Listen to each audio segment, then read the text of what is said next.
Good evening, everybody. Welcome to the August 14th meeting of the Los Angeles City Health Commission. Can we have a roll call, please?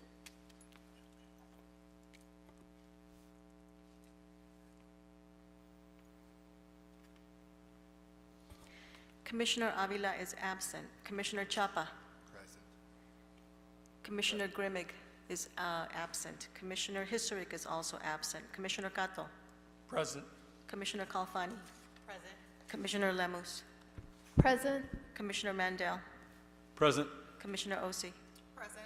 Commissioner Pack is absent and Commissioner Shannon is absent. We have a quorum. Thank you. Can I ask for an approval of the minutes of June 12th? I'll move to approve. Is there a second? I second. Is there any criticisms, comments, or discussion on the approval of the minutes? Seeing none, all in favor of approval? Aye. Aye.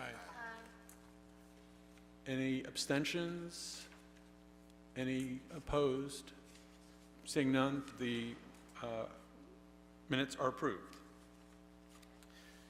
Is there anybody here from the neighborhood councils for public comment?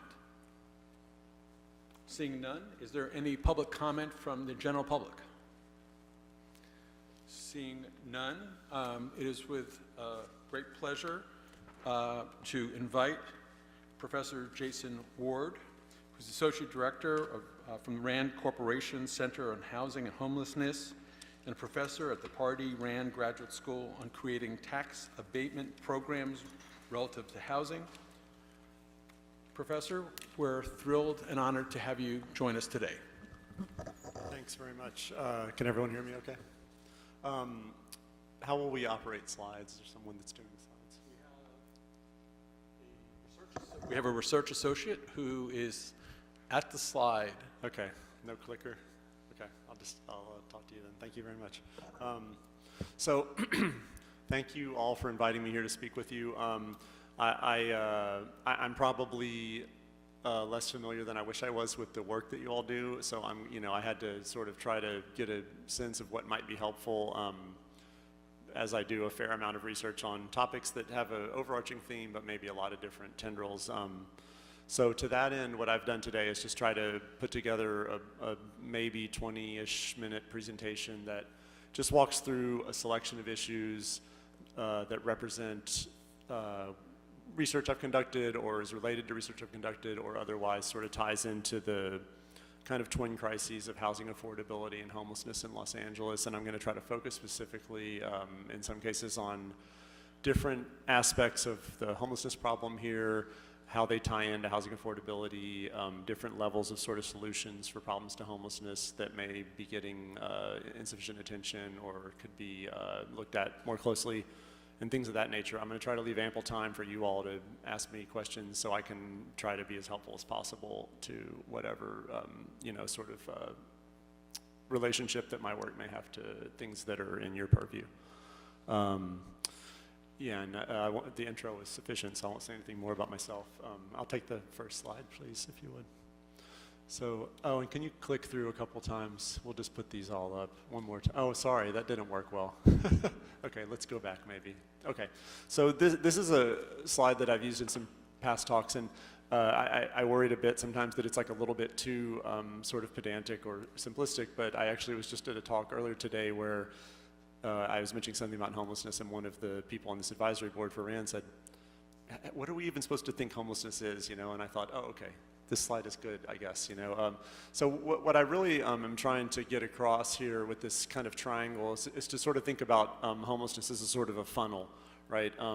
That sort of a lot of people enter, many people then exit, but few people stay in as it sort of gets smaller and smaller. So the first way I think to think about homelessness, and this is the kind of broad definition used by groups like the Department of Ed and in some cases HUD, is anyone who's experiencing any sort of real housing instability that might include like doubling up with family, couch surfing, things like that, anything that really takes you out of a stable sort of long-term housing situation. Now, this is not the homelessness that's usually focused on in policy, but as I'll discuss later, maybe this is what we need to, in some sense, be focusing more on in LA than we currently are as part of a broad solution. Next slide, please. So among that sort of entry to the funnel, the big group of people, there's a smaller subset of people that stay in a state of homelessness that's more explicit, right? Maybe these people experience living in their car or, you know, living in a shelter or things like this. They begin to use services and sort of come in contact with the kinds of systems that, you know, relate to public health, relate to public safety, and relate to public expenditures. And then the next slide. From among this group, people who stay in the state of homelessness for an extended period of time often end up living unsheltered and living on the streets. And these are the people that really almost all of our policy and sort of media attention and more about these populations in LA, but you know, in general, many people that you see on the streets of LA have been on the streets for several years in some cases, which is just kind of mind-boggling, right, from a putting yourself in someone's shoes perspective. But you know, this population is really the hardest problem to solve. But what I want to impart with this idea of this kind of funnel is that there are always people flowing in too, right? And we tend to focus a lot of effort on solutions with the idea that this is like a static pool of people, but this, you know, this is like a bathtub that's still filling up, and a lot of policies focused on the water that's already in the bathtub without worrying about what's still flowing into it. Okay, so the next slide. So I want to always try to really quickly relate the problem of homelessness to housing affordability because, you know, I'll show you in a moment some evidence that makes this linkage more explicit in an empirical way. But, you know, if you just look at various characteristics of Los Angeles, we have a lot of pretty bad metrics for housing affordability that you make it pretty easy to understand how we can have a significant homelessness problem. Our rate of severe overcrowding is roughly double that of New York City. We're usually among the top 3 metros in terms of rent-burdened households, the share of households that spend more than 30% of their income on rent. Many, you know, a large share of households in LA spend more than 50% of their income on rent. That's gotten significantly worse in the last couple of years. We also have the lowest home ownership rate outside of New York City, which I think is a much more renter culture sort of historically. So I think in some sense LA is really kind of the worst in terms of home ownership rates. Next slide, please. There's been some recent research that starts to provide some really meaningful statistical linkages between housing affordability and homelessness. This figure might be a little dense for this kind of a presentation, but I thought I'd give it a try. This is from a paper that came out a couple of years ago. I think it's about to finally be placed into the Annals of Applied Statistics. But what these researchers have done is used US Census data and rental price data from Zillow, the real estate company. And this figure is kind of a key idea of what their research shows. If you look at the figure here, what you see on the y-axis is the homelessness rate in a metro area, and then the x-axis is this Zillow rental index as a percentage of a household's income, right? So it goes from, say, 20% to 30%, 40%, 50%, the kind of burdened realm that I was talking about. And then what you see with these curves that kind of start off sort of flat and then they hit this point at which they become much steeper and sort of spread out, these different curves represent different poverty, different percents of the shares of an area in poverty, right? So from 4% up to 10%, but they all kind of tell a similar story, right? And these dark dots on this plot show the points that statistically were identified as the inflection point where you start to see a lower growth in the rate of homelessness with housing prices, with rental prices rather, get really steep, right? And what you see is that all these dots are kind of clustered at this around 30 to 35% of household income, which is the rent burden kind of thing that we talked about, right? So LA is pretty far on the bad end of that kind of a point, right? And what this research suggests is that you can just pretty clearly expect a strong statistical association to develop where you're going to see a lot more homelessness the further past those sort of dots you get. In this study overall, their kind of takeaway was that areas that they identified as the most vulnerable to rising rents and high rates of poverty made up about 15% of the US population, but had about 47% of people experiencing homelessness. And I think, for instance, LA County has about 3% of the national population, but about 12 or 13% of people experiencing unsheltered homelessness if I'm remembering that correctly. So next slide, please. So now I'm going to, on 2 years, it's called the Los Angeles Longitudinal Enumeration and Demographic Survey, or LA LEADS. What this study has done is we focused on 3 kind of high-profile areas of the city for issues with encampments and a lot of policies aimed at addressing unsheltered homelessness, which are Venice, Skid Row, and Hollywood. And we've repeatedly enumerated these areas over time at a much higher frequency than, for instance, the annual point-in-time count conducted by LAHSA, to try to really understand, first off, get some sense of the accuracy of the annual counts done by LAHSA within some smaller areas of the city, but at least as importantly, to try to understand population trends in these areas and how they fluctuate over time, how they might display some seasonality, how they might respond to sort of temporary events such as sanitation activities and other kind of encampment restrictions and things like that, just to really get a sense of, you know, where are things going in general, and, you know, are things that we're doing working, or are they sort of just moving people around? And, you know, one of the key differences between what we're doing in this study and what is done annually by LAHSA is that we have a small professionally trained survey team that does all this work, and they do it really well, and they've been doing it for quite a long time for us now. So these are people that are really good at discerning who is experiencing homelessness when you just walk around and count people on the street. They're good at figuring out what kind of vehicles are being lived in versus what kind of vehicles are just sort of old work vehicles and things like this that I think are problems that are more difficult for the annual volunteer-driven count by the county. And so now I'll share with you a little bit now and then again later about what we've found through doing this research. So this figure sort of shows the unadjusted totals of our counts over time of individuals literally on the street, vehicles that we associate with people living on the street, and then tents and makeshift shelters. So this is similar to the kind of raw counts that are released by LAHSA. And these are for the 3 different areas, and this is over the period from fall of 21 to fall of 22. And what, you know, there's a few things that I think jump out about these plots. The first is that especially if you look at a place like Skid Row, which we enumerated more often just due to the incredible density of people living unsheltered on Skid Row, what you can see first is that these numbers fluctuate a lot. They jump around from you know, 2-week period to 2-week period, suggesting that, you know, any given time you count may come up with quite a different answer. So that suggests to us it's important to really follow these trends over time. If you look at these other places like Hollywood and Venice, what you see is both there's a general increase, and I'll talk a little bit about these sort of overall levels of increase. But what you can see across the plots of dotted connected points here is that there are also some big dips here. In most cases, these have to do with some kind of activity where the city streets and sand, or, you know, cleared areas or things like this. And the point to really take away for us from that was that these things tend to just jump right back to where they were, you know, a month or 2 later, suggesting that, you know, these kinds of activities aren't really doing much outside of, you know, they in some cases they may be disrupting contacts with service workers and service availability and things like that. I'll discuss changes since September of 22 in a little bit.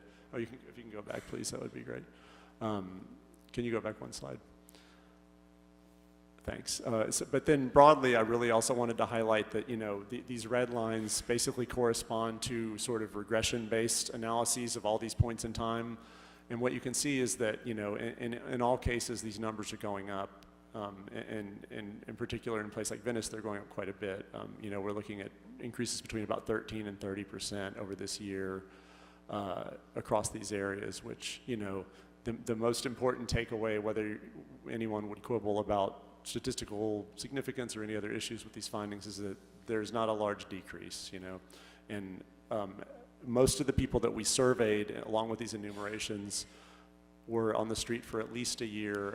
Almost half, or just over half of people reported being on the streets for 3 years or more. So, you know, these numbers are going up, and they're going up through the fact that there are people who've just been on the streets for extraordinary amounts of time, which, you know, should be, I think is alarming and should be very alarming.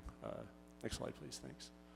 So, you know, what can we do about these populations? The most common solution is permanent supportive housing. That's kind of the linchpin of most of where our resources go in LA. PSH, as I'm sure you all know, but just to not assume too much, you know, is permanent housing, usually with some sort of steep operating subsidy that allows, you know, people to basically live there with little to no income, and then to be surrounded by sort of wraparound service provision that can meet mental health needs, healthcare needs, sort of daily needs of life and things like this. PSH has become a little bit more controversial lately, both, you know, within LA, sometimes with the citing of it and things like this, but I think nationally it seems like it's kind of become a little bit of a punching bag, with, you know, critics saying it doesn't really work. You know, advocates often claim that it's not implemented faithfully to the sort of original plan and things like this. I wanted to highlight for you all this study, which I think is a really extraordinary study that was produced by a recent UCLA economics graduate named Elier Cohen, who is now at the Kansas City Federal Reserve. This is work that Elier did using data from the Cal Policy Lab that links people's contact with the homeless management information system with a lot of other county data on things like criminal justice involvement, healthcare utilization, and things like this. And what Elier did is came up with a really clever study idea using the fact that some homelessness service workers are more effective than others at placing people into permanent supportive housing. So some people are just better at their job when their job is to get people into housing. And so what he did is he really looked at the universe of caseworkers that handle these people coming into the homeless services system and identified the people who are better at getting people into housing and people who are worse at it. And essentially, since people are randomly assigned to these caseworkers just based on when they kind of happen into the system, what that really gives you is a sense of a sort of a quasi-random assignment into permanent supportive housing. And so what he was able to do is look at people who were quickly moved into permanent supportive housing with people that basically showed up at a less effective caseworker's doorstep, so to speak, at the same time and weren't put into permanent supportive housing. And this really is a really clever way to get at what you would say is the causal effect of permanent supportive housing. In other words, it's not people who wanted it and got it because there's a selection problem there, right? You sought something and you got it, so it was probably better for you than people who didn't seek it. In this case, it's everyone seeking it, and some people just had a better draw to get into it. And so he's able to use that to really get at these kind of causal estimates of the effects of permanent supportive housing. So these are kind of hard to read graphs, but I'll just sort of walk you through roughly. If you look at the top two panels that say short-term and medium-term above the thing that says outcome one, any return to homeless system, what this is really plotting is over time from about 1 to 10 months, I think, in the left-hand graph, and 1 to 20 months in the right-hand side graph, the extent at which people did not, you know, the drop in people's return to the homeless service system over time. And you can see that in both cases, the center line is kind of the average effect, and then these lines outside of it are kind of confidence intervals related to the statistical inference.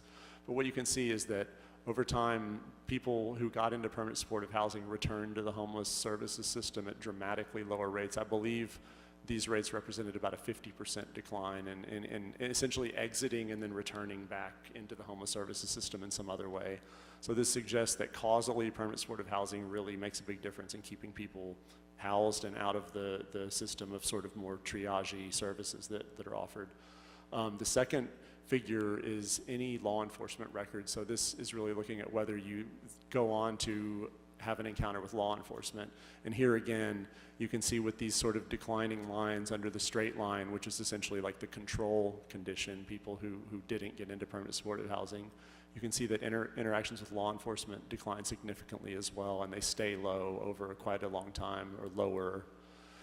The third outcome he looked at, which was any public health treatment, this kind of in some sense gets at the idea of like, you know, does permanent supportive housing improve health, though it's a little bit ambiguous, right? Because as we all know, in some cases, people in the best health don't need health care, right? People in the worst health need health care. So the findings on this show that in some sense, in the short term, people tend to use more public health treatments when they're in housing. Now, that actually may be good for health, you know, in that if you're living on the street, it's very difficult to get treatment for chronic conditions and other things.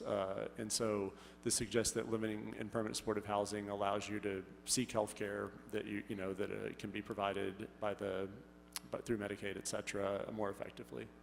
So I found this study really compelling. I think it's actually about to come out in a prominent journal, but this was actually this individual's paper to go and get a job with. We call it a job market paper in economics. It's a really important piece of scholarship, I think, though, that can help settle some of these issues about how effective permanent supportive housing is or isn't, and hopefully spur some more related research that can provide better evidence on this question. Next slide, please. So there are some other things so one thing I'm going to focus on a bit in this talk is kind of the idea of like homelessness solutions that are sort of further up the funnel. And one thing I think is really interesting that I'm sure many of you may be aware of already is CalAIM in California and a number of other states around the country are beginning to apply for waivers to use Medicaid funding to provide housing-related costs for people at risk of homelessness, or I think in some cases people that have just recently gone into homelessness to try to avert that cycle. In particular, funding has been being used for things like housing navigators that can help people manage to get back into housing through sort of getting people document ready and getting people's credit sorted out and things like this. And then even providing security deposits, which in a place like LA where rent is so high and deposits are often 2 months rent or sometimes more, can be an incredibly dramatic barrier to re-entering housing or to even staying housed if you have to move for some reason. So I think there's a lot of promise with these kinds of pilots, and this is something that we hope to study more rigorously at RAND. We're sort of trying to develop some work along these lines right now. Next slide, please. But I also want, so then to kind of zoom all the way up out of this funnel and just think about housing in general, right? I think that the key problem that I always, when I speak to the media, and a lot of times they finish with this question that says, is there anything else you want to say? And if it's about homelessness, my answer is always yes. We need to build more housing. It's not just about permanent supportive housing. It's not about, interim shelters, all these things. We just need more housing. That's how you really solve homelessness, and that's how you make Los Angeles and many places in California a more robust and reasonable place to sort of build a life, right? Many of you may know about, there's an octennial process that the state conducts called the Regional Housing Needs Assessment, where the state essentially assigns large jurisdictions the number of housing units they need to facilitate through things like identifying sites, rezoning, upzoning if necessary, streamlining processes and things so that you have a plausible claim that you can have this many housing units produced in your jurisdiction. So this cycle just concluded for Los Angeles County and the rest of Southern California with an assignment that LA County needed to produce 800,000 units or facilitate the production of 800,000 units of housing over the next 8 years. And about 450,000 of these units were sort of assigned to the city of LA specifically. So this figure just gives a sense of, if we need to produce 800,000 units in 8 years, we essentially need to be roughly producing 100,000 units a year. Unfortunately, in recent years, annual housing production in LA County has been just over a fifth of that. So it just gives you a sense of the kind of staggering disconnect between what, planners, and this is the RHNA process is a very community-centered process. A lot of stakeholders and advocates and people gave input that resulted in these numbers, right? So it's not really sort of a from on high number. It's really like a community-generated number, and we have a lot of work to do to really have any hope of reaching these kinds of goals. Next slide, please. And then, to think about also production of permanent supportive housing is another huge issue. As many of you know, we have produced a lot of permanent supportive housing in recent years in LA through, by and large, through the help of Proposition HHH, which provided $1.2 billion to sort of seed the funding of permanent supportive housing and to leverage city dollars to bring in a lot more dollars from the state, from the federal government in the form of tax credits and other things.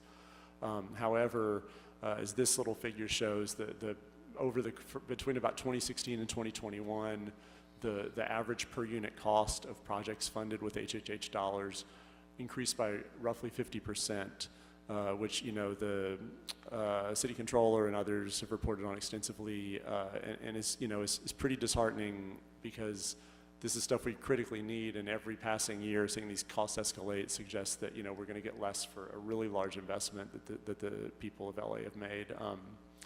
But so why do we see these cost increases?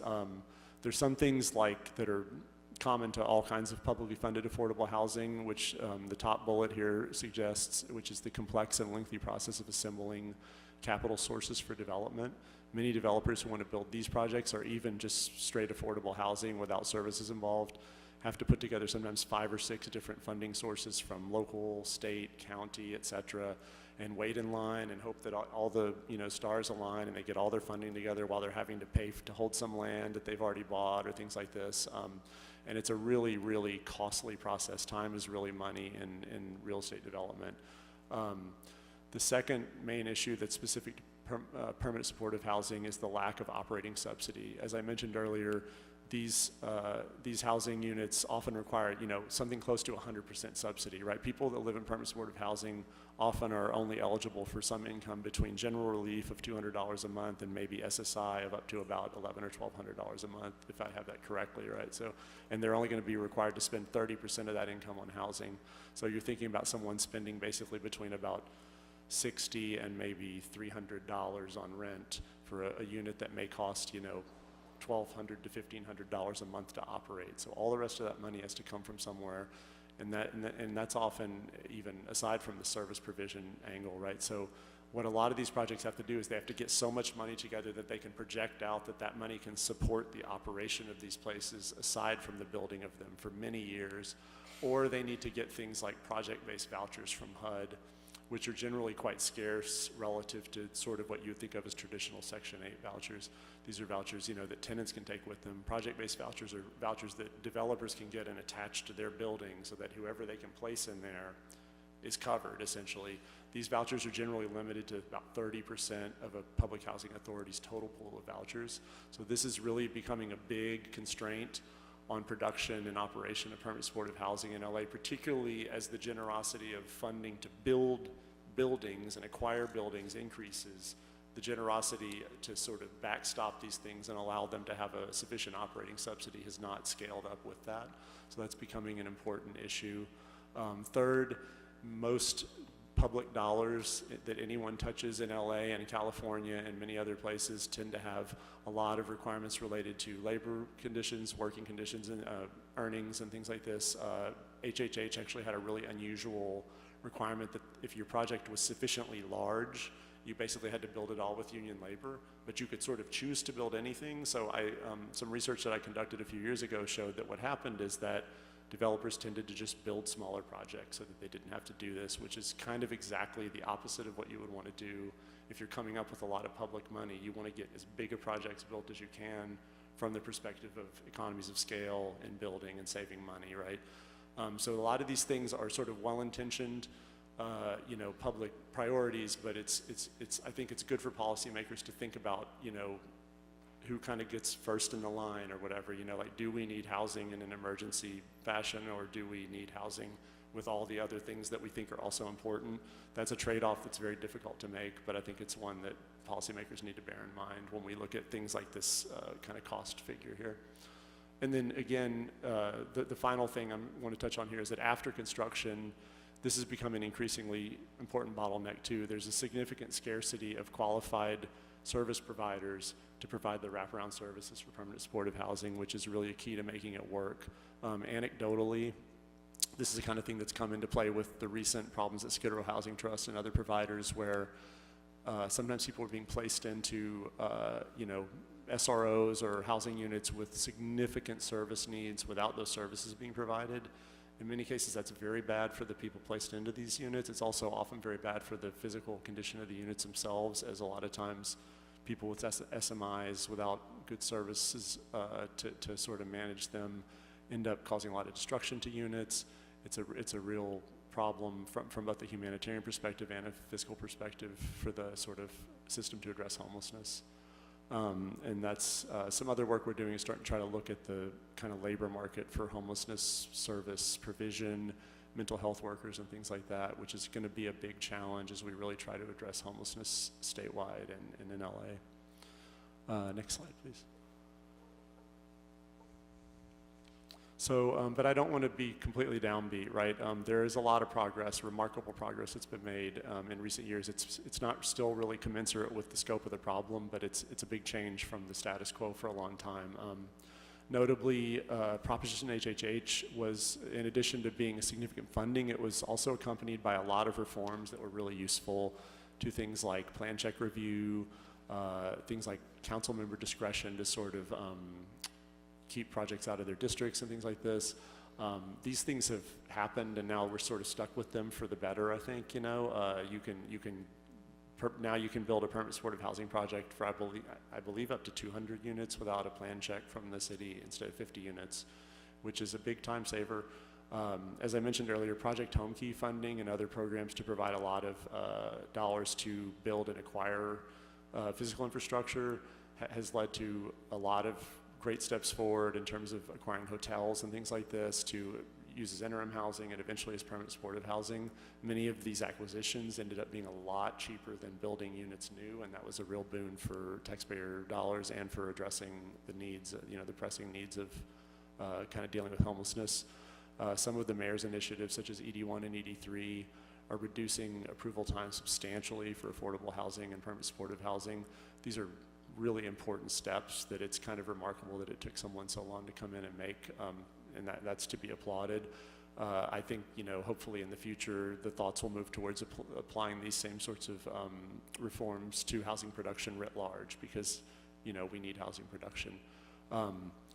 In terms of other things the city's doing, the adaptive reuse ordinance that the city introduced in the late 90s was responsible for a huge amount of housing production downtown, and really is often credited with kind of starting the revitalization of downtown LA in terms of a place to both live and work. The city is in the middle of adopting a new reformed ARO for downtown, adaptive reuse ordinance, that's a lot more kind of turbocharges a lot of the great things about the last ARO that I think can be very important, especially as we see office prices going into significant distress in downtown LA and a lot of surplus office space develop. City is also pushing to come up with a citywide adaptive reuse ordinance that can allow the repurposing of a lot of otherwise underutilized commercial real estate for housing, which I think can be a really critical way to produce more housing in a relatively short period of time in the city. I've been recently sort of trying to gently advocate that policymakers should be considering tax incentives to help this process along. Part of the rationale being that, you know, especially in the case of office properties, you're seeing some massive value declines on large office properties in downtown LA, right? And in some sense, these declines are going to be capitalized into the assessment of these properties, and they're going to impact the tax base.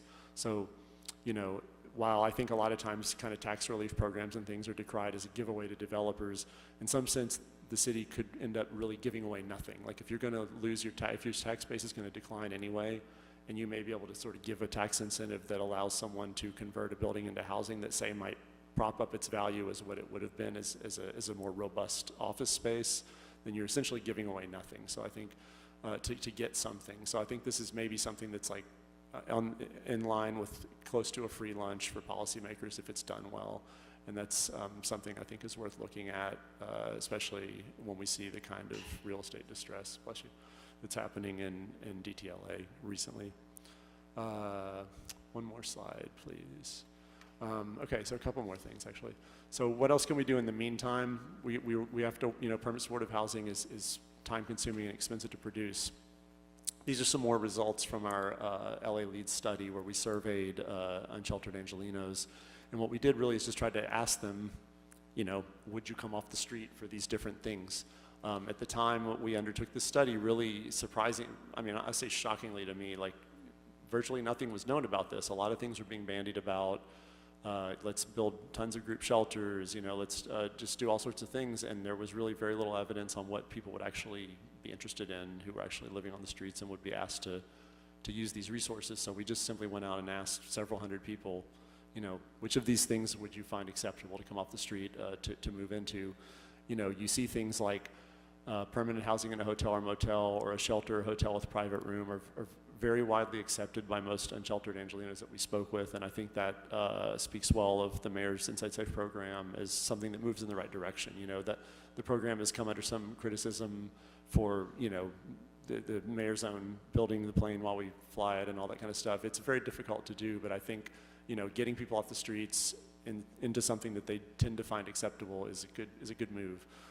One thing you'll notice that we sort of highlight in the dark bar here is group shelters are probably, they're the least popular thing that we asked anyone about, right? So this was a point of contention during the mayoral debates, and you know, I think that's around when we released this study, which suggested that, you know, you can build it. It's not necessarily the case that they will come, right? A lot of people just want some modicum of privacy or something to come off the streets. But there are a lot of other things that I think we see here that may be low-hanging fruit, like shared housing, which I think is an underutilized resource in a high-cost area like LA. And I think also shared housing appeals to the need for community that a lot of people have who, for instance, do very poorly when they're put into a single unit by themselves and services are insufficient and things like this. So that's something I think that the city could look at as a cost-effective solution.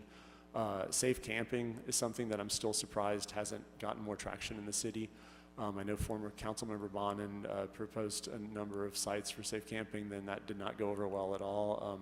I know Culver City is just now finally experimenting with a safe camping site that I think is really intended to tie in with their desire to sort of restrict encampments. But you know, that's something that may be a feasible path for the city to address the needs of constituents and really just provide a more safe and humane way for people to continue to live on the streets, since that's probably a reality we're going to have to live with for some time. So I think there's a lot of, you know, food for thought here for policymakers, and there are a lot of options, and we really kind of need all these options, I think, to make moves. One more slide, please. You know, and then there's other creative things. One thing I think is another really overlooked or at least under-supported effort in LA is safe parking. Groups like Safe Parking LA that use underutilized parking lots or parking lots that aren't used at night to give people a safe place to park, give them access to hygiene and services.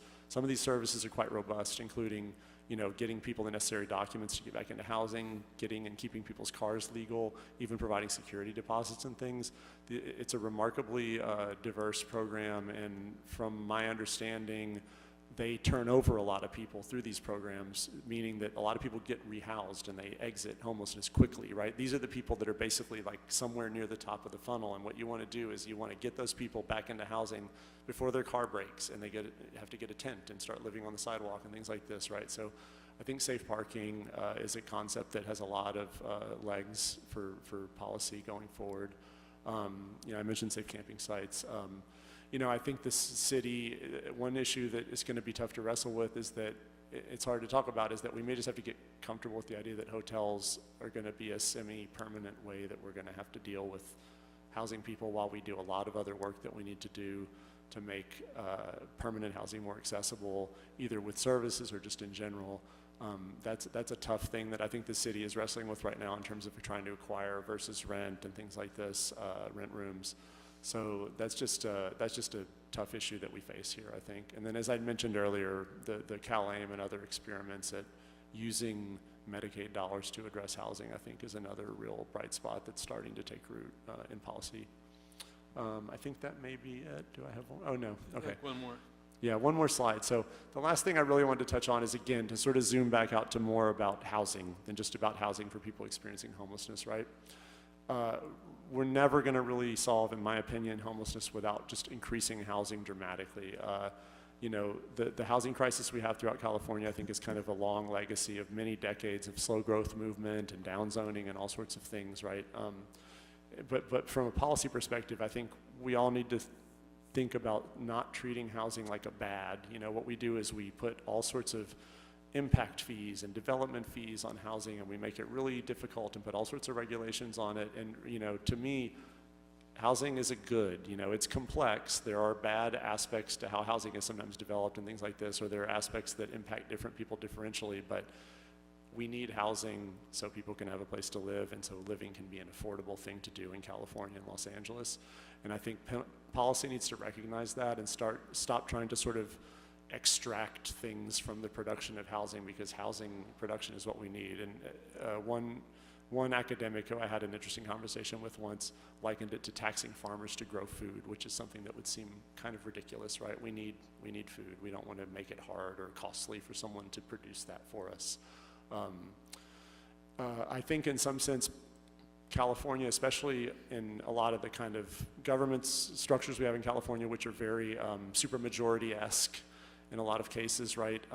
The tendency is just to make a lot of laws. It's pretty easy to pass laws when there's not a lot of give and take necessary in a sort of a partisan sense or something, right? I think, though, that sometimes there's the, you know, I think I saw Scott Wiener speak at a symposium I was at last week, and I think he was the one who put this out there, that there had been maybe like 100 state bills related to housing production passed since like 2016 or something like that. That's a lot of bills, you know.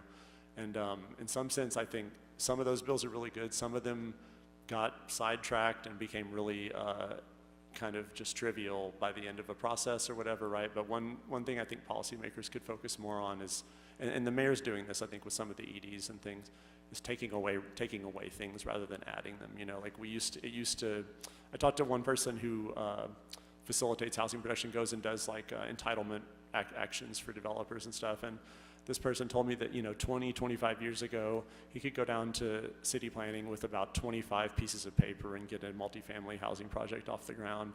He said now he probably has to go down there with 300 to 400 pieces of paper. You know, it's not clear that the world has changed that much in 20 years, but somehow the paperwork required to build an apartment building has multiplied more than tenfold. So I think that's an area where just a lot of good could be done by just simplifying processes, looking at whether you really, something that's a good idea will usually be done. You don't always need to make it into a law. Things like that where you can just make it easier for people to get things done quickly, particularly when you're producing a good like housing.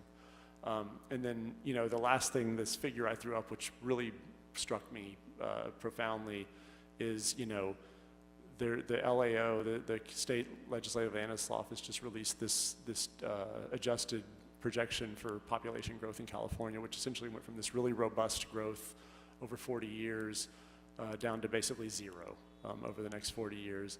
And I had heard some policymaker once, I forget who it was, a municipal policymaker, answering a question about, you know, how do we, you know, one way you can get to the right amount of housing is by just making an area such an undesirable place to live that no one wants to come there anymore. That's a pretty terrible way to get to sort of a balance in your housing market, right? So I think this kind of a projection revision should be a wake-up call that, like, California has become a really challenging place to sort of maintain and start a life.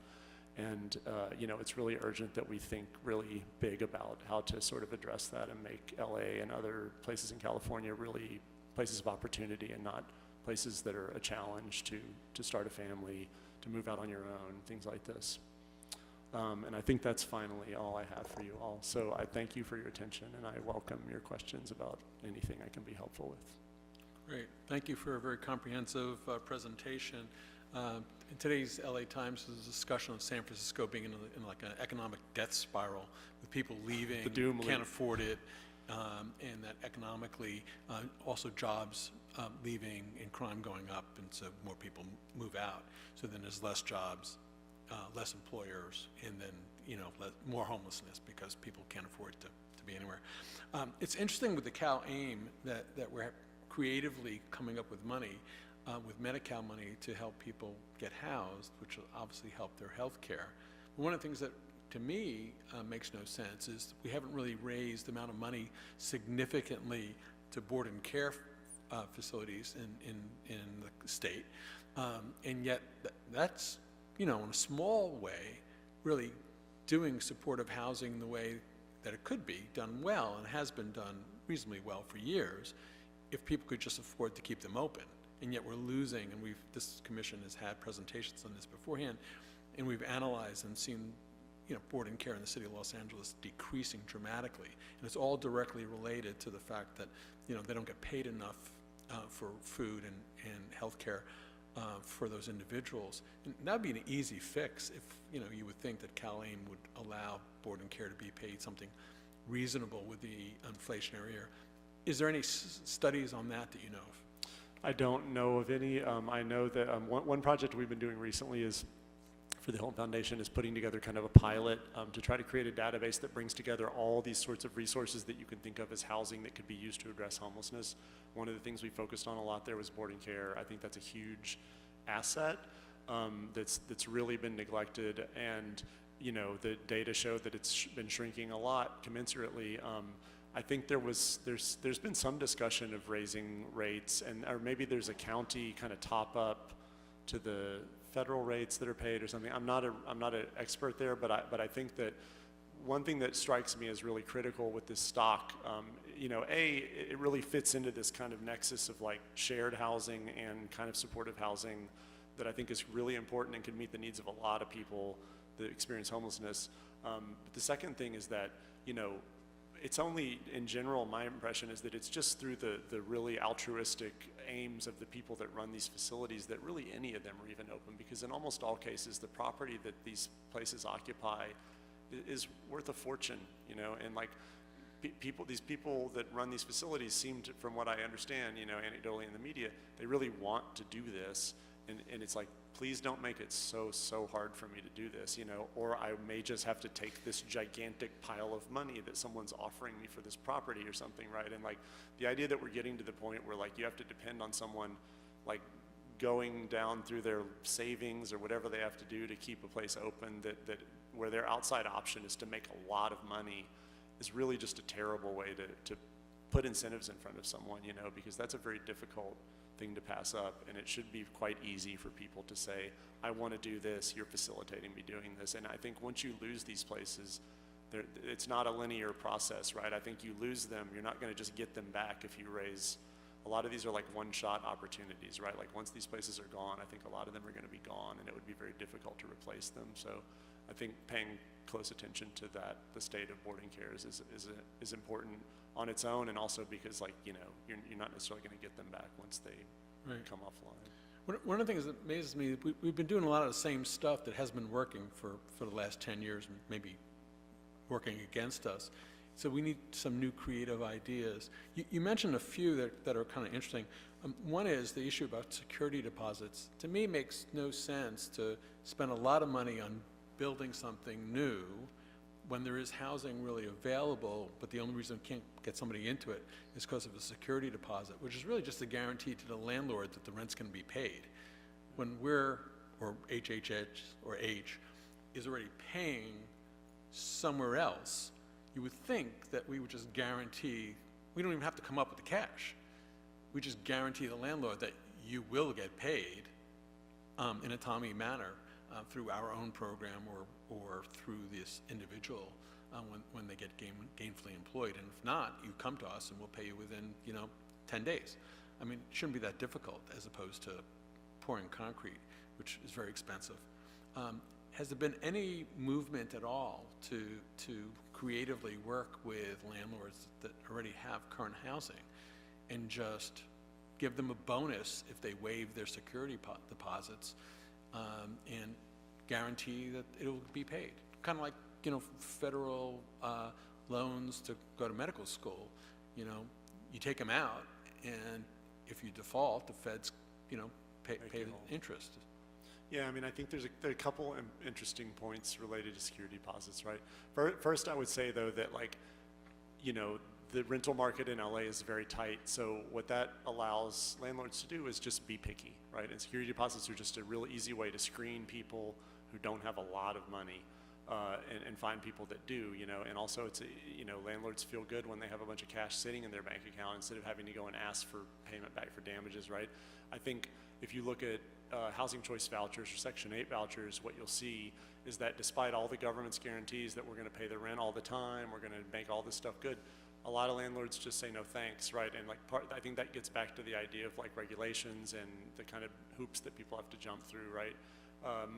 There are huge landlords' incentives to hold units open for voucher holders, to give people more, a move-in bonus for accepting a voucher holder and all these sorts of things. And still, the HACLA and other public housing authorities often struggle to find landlords willing to accept housing vouchers. So I think, again, when you get back to the idea of incentives, if you're a landlord, you can sit around for weeks waiting for some HUD person to come by and inspect your unit and then give you all the paperwork that you have to fill out, and then, fill out all this paperwork and hope everything goes well and there's no hang-ups, and then you'll get a voucher holder in there.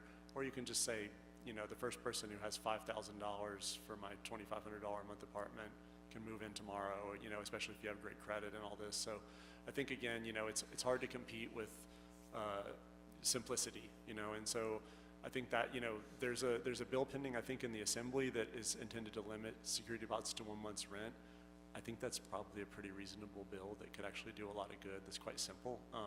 So I'll be interested to see what happens with that. But, you know, I think security deposits are a screening mechanism to make life simpler for landlords. And when a housing market is really tight, landlords have a lot of leverage to make those kinds of policies suit them and make their lives easier.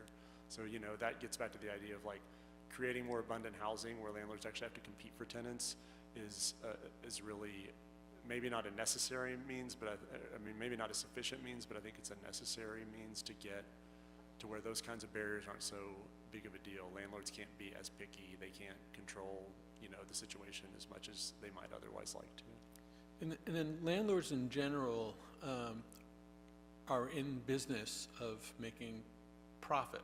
So either mom and pops or small owners or even private equity groups that own a lot of properties. They're in the business of making money. Have there ever been any beta testing of getting rid of capital gains so that those individuals would get rid of those properties, sell them either to government or to individuals, if they in fact were going to take people off the street? So if you had empty properties that all of a sudden got filled and you sold that property, that your capital gain, if 50% or 60% of your tenants were previously unhoused, that you don't have to pay a capital gain, which in the state of California is equal to, you know, regular income. I haven't really thought about that or heard about that. I mean, I think those kinds of, you know, ways to adjust incentives are interesting. In some sense, that, you know, that gets back to the idea of complexity may be an issue there. And like, I think I think a lot of times it's necessary to sort of try to formulate complex policies for complex problems. But, you know, when you start getting into situations where like count up the number of people experiencing homelessness in your property at this time and et cetera, it's you know, there may be a lot of incentives for sort of gaming those kinds of systems. So, you know, there may be value there. I think those could be difficult to implement, but it could be worth taking a look at. I know that, you know, for example, I just concluded some research that's coming out tomorrow that focuses on housing policy in New York City, which I think has taken a very active approach to regulating landlords, regulating sales of properties that are rent stabilized and things like this.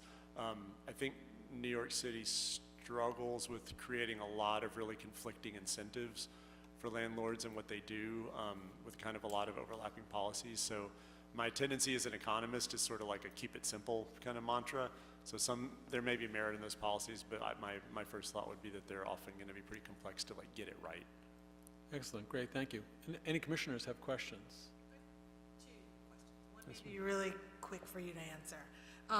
On the slide where you have what else can we do in the meantime, the respondents, were these, in my mind, I separate folks who live on the street, folks who are in cars. Mm-hmm. So were the respondents a mixture? Were they of folks who responded, are they on the street, are they in the car, or what's the, we just want to get a better understanding. I see, in our survey work. I think most people we spoke with were people who did not have working vehicles. I think we spoke with some people that lived in, say, like campers that aren't going anywhere and things like that. But generally we weren't, for instance, we certainly didn't focus on like safe parking sites or things where people sort of had working vehicles. I mean, oftentimes because, you know, there are people that live in their cars and their cars stopped going anywhere a while ago, but like a lot of times, you know, people live in their cars and their cars look just like any other car and they manage to like really blend into the community and, you know, so I think we probably didn't represent those people very well. Okay. And then to go back to one of your other slides when you talked about the effectiveness of permanent supportive housing and that second bullet related to healthcare system with no meaningful kind of shift. Is there more you can say about that? We are a health commission, and so that was a piece that kind of stood up for me, hearing that there was really no meaningful change. Is there anything more you can add or say there? So that was in healthcare utilization, right? Yes. Yeah, and I think that, you know, so that I was trying to sort of highlight that point. I mean, I think, you know, in my training as an economist, I've studied a lot of like health economics topics, and there's a lot of questions about like, you know, how much does healthcare utilization even represent health? You know, like in some sense, there's probably an inverse relationship, right? Like, you know, you need to go to the hospital when your health is bad. You don't need to go to the doctor if your health is excellent, you know? So like looking at healthy people and trying to figure out like, you know, who they are by how much they go to the doctor is probably difficult, you know, because most of what you're going to be measuring is the people who don't ever show up at the doctor. So like, I think that those results and Elliot Cohen's study showed, you know, that there was, especially in the short term, there was a modest, though not statistically significant, increase in healthcare utilization of public health services.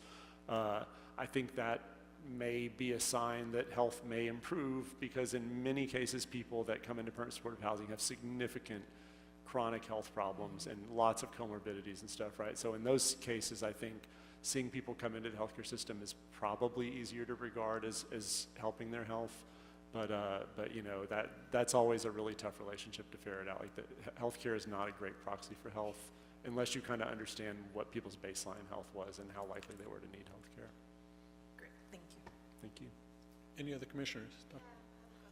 So, I'm thinking of what is possible, and you know, in one of your slides, you said that there should be annual housing production of 100,000. So I'm thinking like, okay, how long in perpetuity? Is there like so many years that you take into account? And the reason why I ask this is, how do we make that possible, right? And thinking about infrastructure and urban planning, what does that look like in a very heavily populated county like LA? Do we start building up like in New York? Yeah. Like, what does that magic formula not only look like in numbers, but how does it look like Yeah. in terms of like buildings, and where do we do that? Like, that's, you know, that was my train of thought with Yeah, that. that's a huge, like a super easy question. No problem there, right? Yeah, I mean, I think that's like where the rubber meets the road on these kind of goals, right? You know, one thing you could do, which is what LA has and other places in California have done for a long time, is just sprawl out, you know, to the east generally, right? In LA at least. But you know, there we run up into conflicting with kind of climate change goals around, you know, not just you know, carbon footprint from driving, but also you know, issues with wildfire risk and things like this.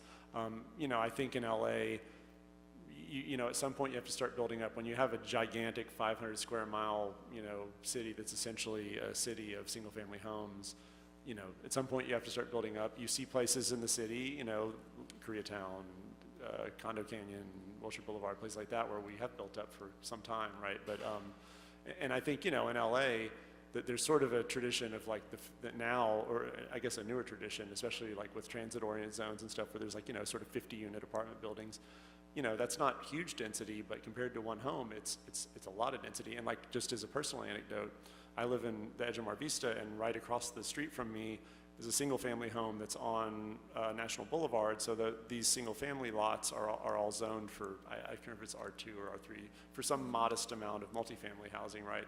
So right across the street from me, a single-family home was demolished, and now through the state density bonus, they're building a 4-story, 15-unit studio apartment building that, you know, has 2 very low-income units to achieve the density bonus and things like this, you know, and that's, I mean, you're taking one single-family home that I know, you know, 2 parents and 2 kids lived in, and now there's going to be 15 apartments there. That's a huge increase in density. It's, you know, from my perspective of looking west, it's not, you know, it's not my favorite thing in the world, but it's definitely what we need to be doing. So I'm like, okay, you know, this is good. And I mean, I think we could do that in a robust way all over the city, you know, just, but not everywhere, just in pockets, you know, here and there. If we just made that an attractive thing to do at some modest scale, I think you could get a lot of density without dramatically changing the fabric of the city. You know, most people don't want anything to change right next to them. And property owners, I think, you know, in the U.S. in general, have a remarkable way of thinking that they get a say-so about everything they can sort of see around them, you know, even if it's not their property, which is, you know, I get it, it's a tradition, but it's problematic. But I think everyone just has to accept a little bit of change around them, and I think we could make some pretty large changes. And then again, I think adaptive reuse is a huge thing there too, because in some sense, if there you can take a large building that exists and all you're doing is filling it with people that live there instead of people that work there and go home, that's, you know, that's not changing anyone's view. It's not, you know, I mean, it may change some things, but I think it can sidestep a lot of those kinds of opposition, not only because it exists, but also because even from a like nuisance perspective, a lot of these projects, you're just sort of building on the inside of a building or something, right? So I think kind of gentle density, which is often called, and then like a really robust stab at adaptive reuse could probably make a decent difference, you know, among other solutions. Thank you. Commissioner Cottom. I'd like to piggyback on that one. 15 new units, 2 affordable housing, which means 13 are micro price. Talking about the west side, studios on the west side are probably up to 2,500. 1 bedroom over 3,000, 2 bedrooms about 4,000. Yeah. You're talking about 30% of income being that threshold to be used for housing, to be safe. Man, we're pricing everybody out of LA. And my parents, I grew up on the west side, all single-family homes in the 1960s when I went to elementary school. And now, 60 years later, they're just all selling. And you see there, 3-unit condos, or you're saying 8-unit, 4-story housing projects. But man, they're just way priced out of the people that would be working in that area. Yeah. And so it's not, I don't think more housing is going to resolve this issue. It's how do we, make it affordable for the people. People in my generation, even when we got out of college, we're moving out to Orange County because that's where the affordable houses were. And that's not very affordable anymore. Right. Okay. So these are the changing times. Yeah. And I just don't see like a sustainable solution for housing the homeless that keep increasing. And not at, the 600K per unit price. There's a lot of criticism from, the constituents for Yeah. that amount of money. Yeah. I think tomorrow the council's going to vote for giving the mayor approval to buy the Mayfield Hotel, right? We're saying 70 million plus 20 million to renovate for 290 units. That's still over 300 a unit. Yeah. I mean, what is, our focus is so much on housing, but when are we going to focus on truly trying to keep people from becoming unhoused? That there has to be an effort in that. We're just running around and we're working with the symptom, not the cause. So hopefully at one point we come to a tipping point where things will start balancing out for affordable housing and for also people being able to retain their current housing. And also my questions are, you talk about the results from your professional survey teams. Do they include people from LASA or is it just exclusive? No, these are just field workers from RAND that are From a RAND? small team that are trained by our survey research group. And how quickly do you share your results with LASA? What's the turnover? So for that report, we enumerated these areas for about a year, and we conducted surveys over about 5 months. And then at the end of the year, basically, we concluded data collection for that report in September of 22, and then I think we released the report in January, a few months later, just as long as it took us to kind of, we have a relatively slow publication process, but we're also exploring, as we keep this project going, ways to maybe release these data more periodically on a website that hosts the data so that we don't have to wait to say like, ta-da, here's what happened, a year ago from three Right, I mean, months ago. they should be able to use that data to start modifying some of their approaches if they think that your data research insights are more in-depth than theirs. Yeah, we have actually had some congenial and productive discussions with LASA over the couple of reports we've released from this study about ways that they might be able to improve their data collection. And actually, I think the new administration coming into LASA is much more open to working with researchers and trying to improve their own approaches and trying to be more transparent about the data they collect and stuff. So I think there's actually been some positive steps. Okay, I have a lot more questions, but since you're in CD level, I'm going to get a hold of you personally. Just one more. You identified effective caseworkers versus non-effective. Okay, so what's being done by identifying these people? How is LASA going to try to work on, expanding this group of effective caseworkers? Good question.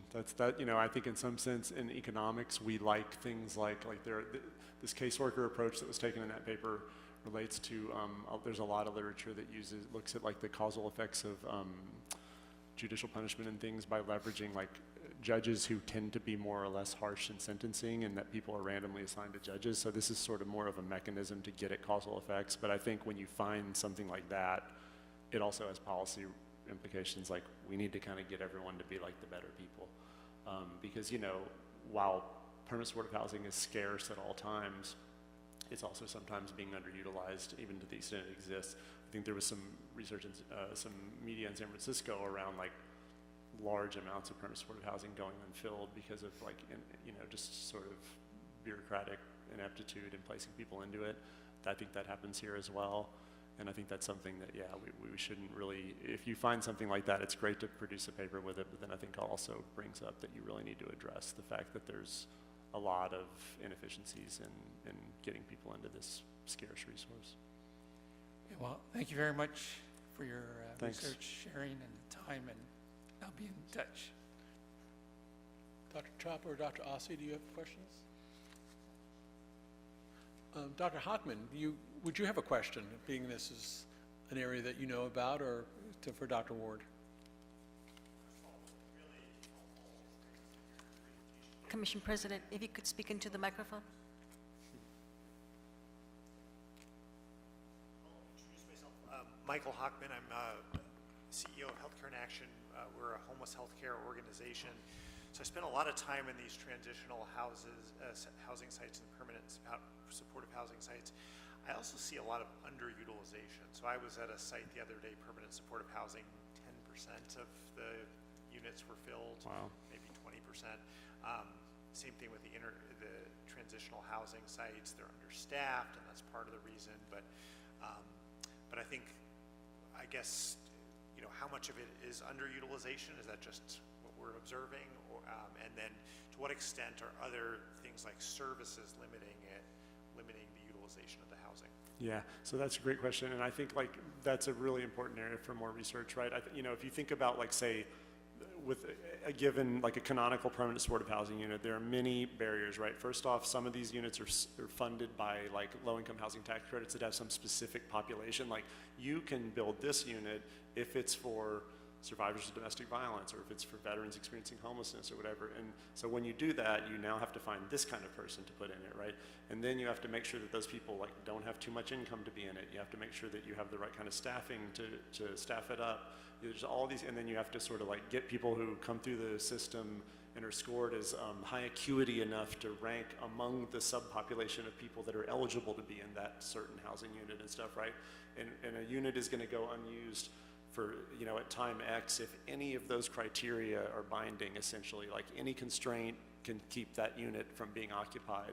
And I think that's, you know, Mayor Bass has been talking about we need to get people into housing, then verify their income and all these kinds of things, right? And I think that's the right way to be thinking about these problems. But some of the things like staffing with appropriate services and stuff, that's just something you can't really fudge, you know? Like if you need to give people services and you don't have them, then it's not clear that you're gonna help them that much by sticking them in a unit to sit by themselves. You know, as I mentioned, there's like in many cases like a lot of property damage and a lot of really bad outcomes from putting people into units without the kinds of services they need. So I think there's a lot of reasons that's underutilized, but I think we need to really understand how to make progress on that as a real first order thing, because we're spending $500,000 to $700,000 each to sort of build these units, and we need to make sure that they're serving people.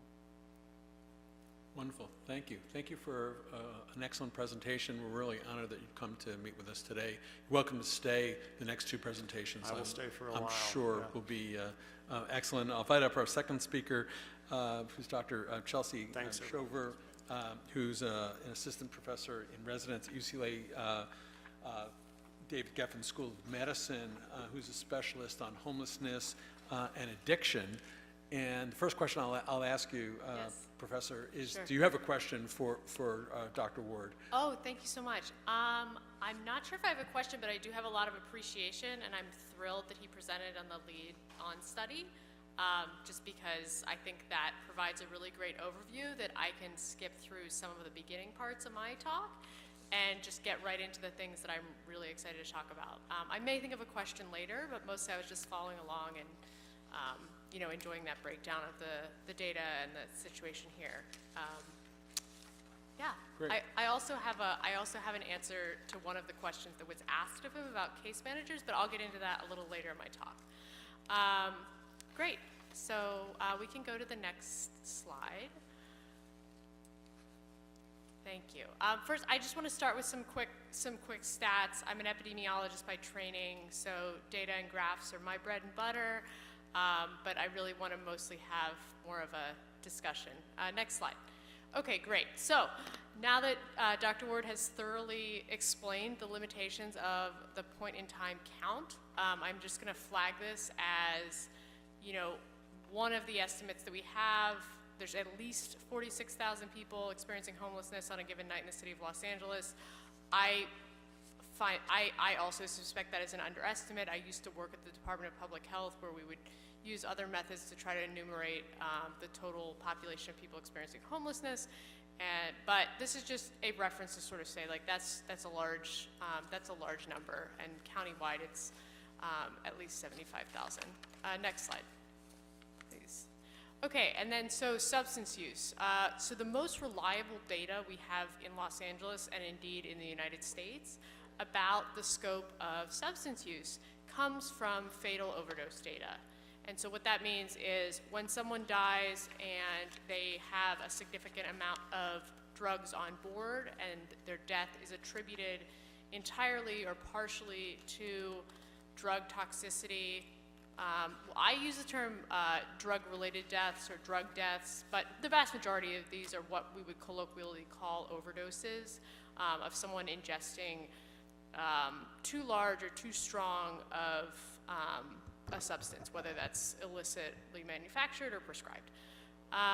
In Los Angeles, the predominant drug involved in deaths for years has been methamphetamine. This is data that comes from the county coroner and medical examiner, and it's one of the sources of data that I work with on a project that I co-lead to better understand when and where overdoses are happening in Los Angeles County so that we can better target street-based addiction medicine and harm reduction services, which is something that I got into partly from doing outreach work that I'll talk about a little bit later, but the point was, as you all know, the county is enormous, and we know, of course, where some of the hot spots are. We know that there are a lot of overdoses in Skid Row, but it can be more difficult to find what other areas would be really good places to park, say, a mobile street medicine unit. But anyway, methamphetamine has long been a very predominant feature in deaths in Los Angeles, and we use death data as a proxy for use just because it's one of the easier things to measure. But fentanyl, as many of you probably already know, has been rising in the last few years, such that now the majority of drug-related deaths in LA involve methamphetamine or fentanyl or both.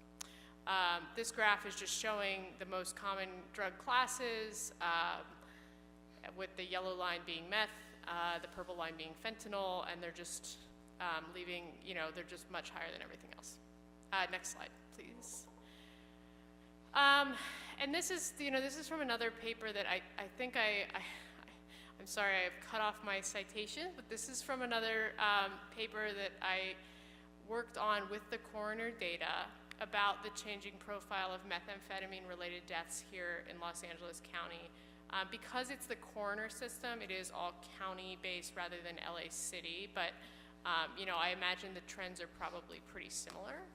What this chart is showing is the share of people who die from methamphetamine-related deaths, who are experiencing homelessness at the time of death, as determined by the death investigators at the coroner's office. And in 2012, about 13% of the total was 238 deaths had methamphetamine implicated as a cause.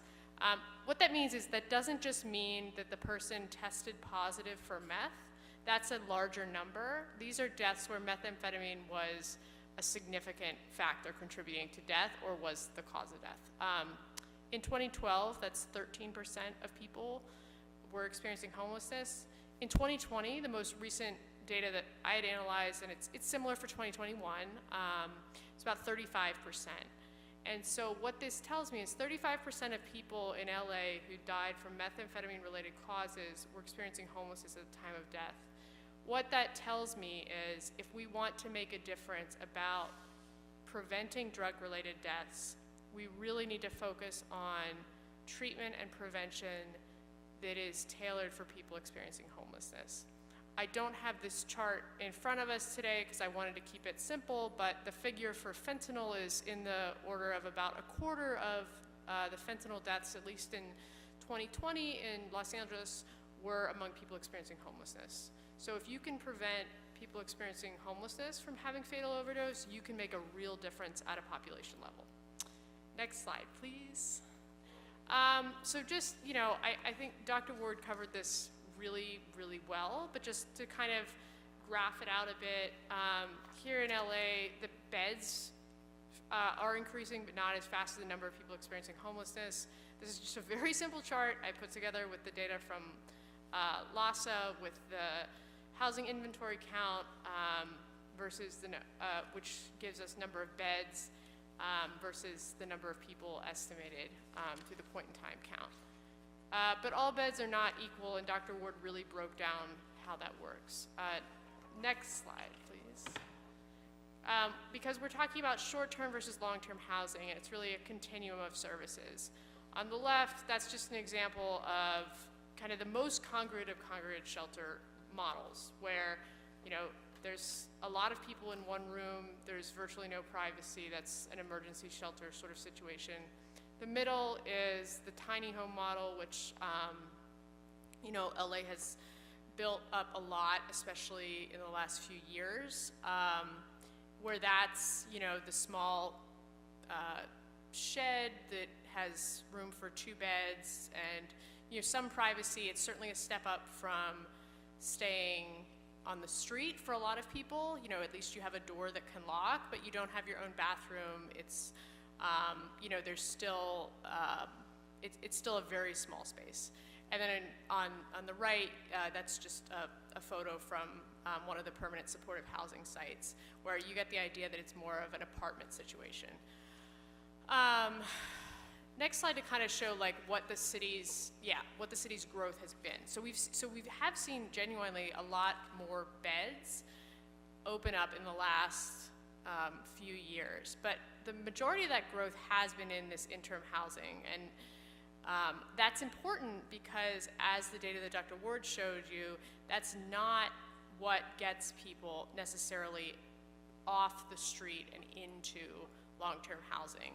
And you know, if you've ever spent the night in a setting like that first picture with dozens of beds, like you can imagine why that's not necessarily going to be something that people, you know, find stabilizing or want to do.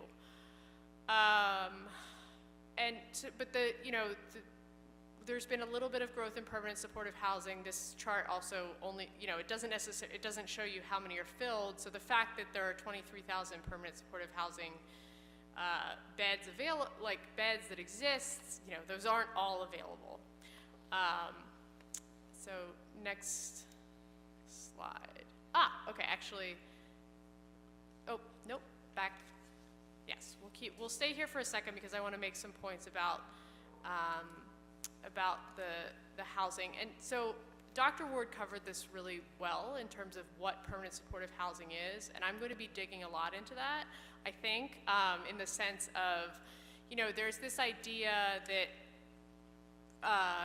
of housing first, and basically the way I think of that is when we're thinking about treating people with addiction or providing treatment for serious mental illness, the approach of housing first says, you know, we want to get people into housing because if you're on the street or if you're in a congregate shelter, you're not going to be able to address those other aspects of your life as well. It's very hard to treat addiction in the setting of a street encampment, for example. We'll talk about some, opportunities and ways that's happening, but the idea of housing first is, you get the housing and then you work on everything else.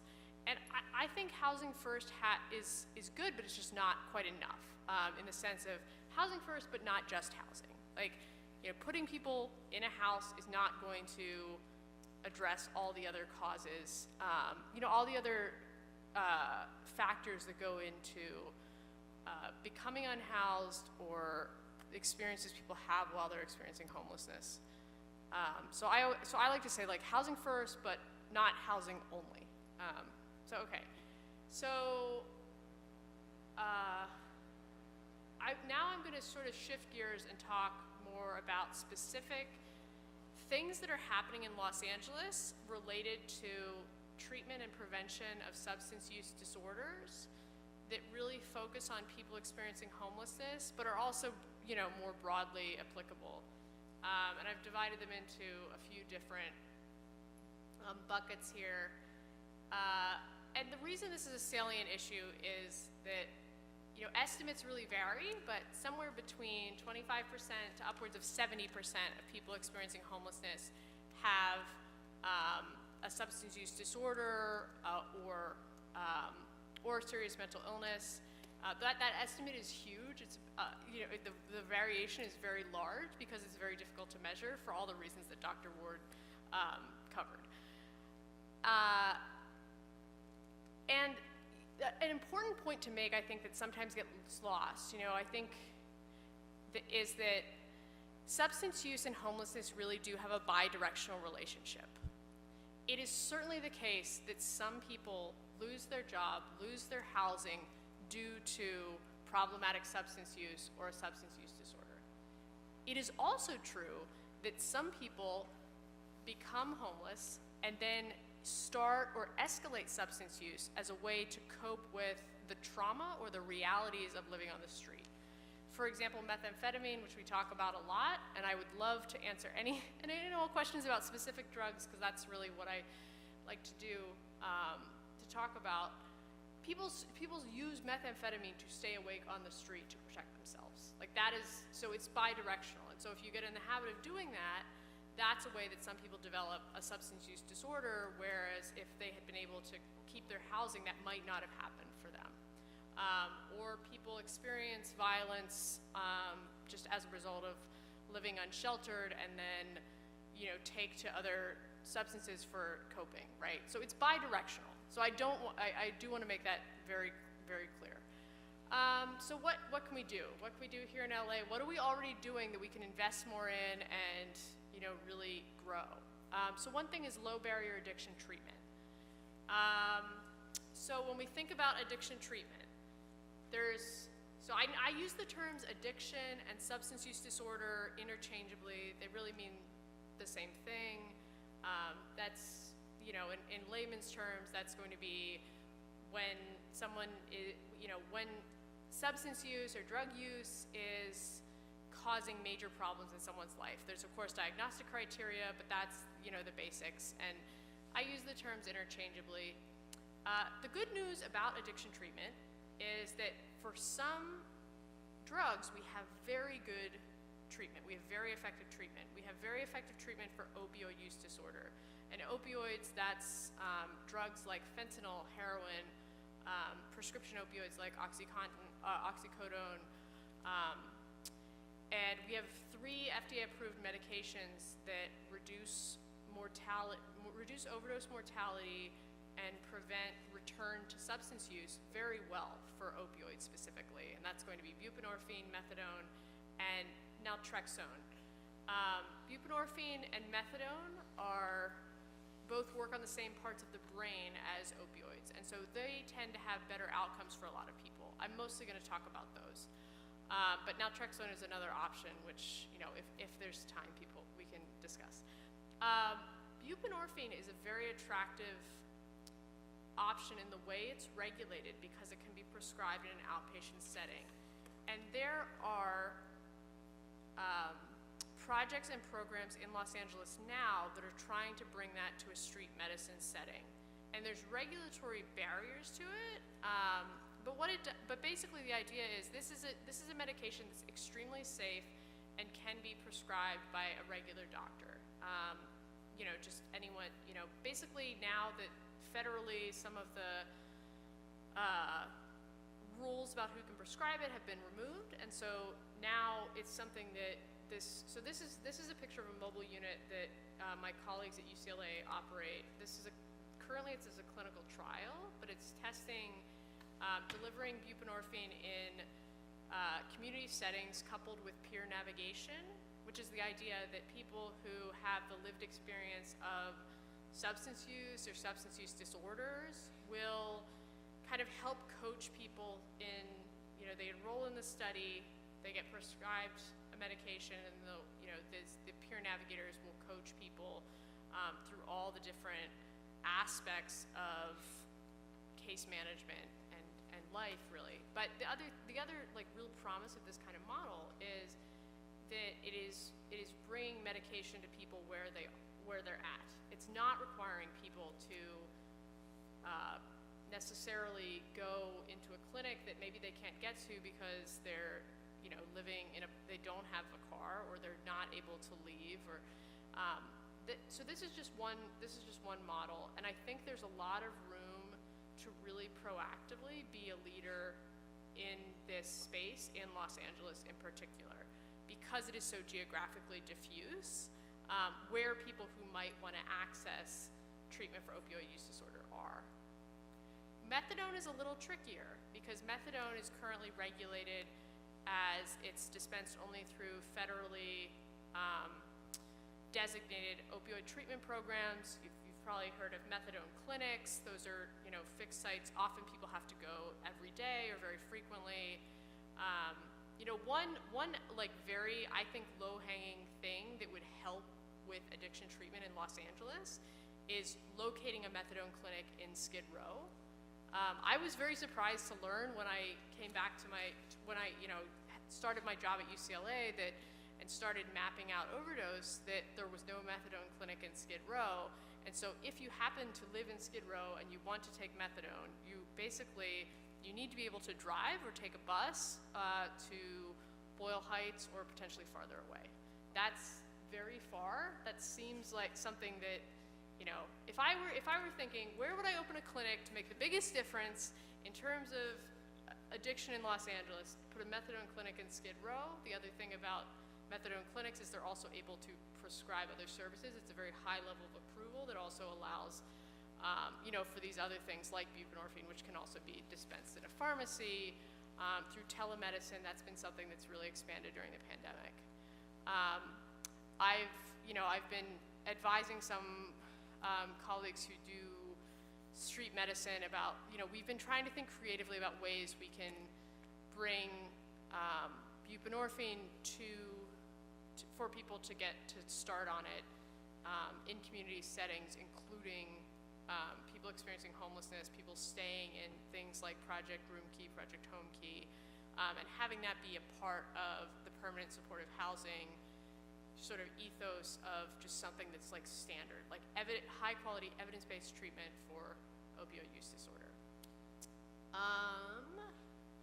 For other drugs besides opioids, the treatment landscape's a little different. I think that my next, let me just make sure that is what my next slide is.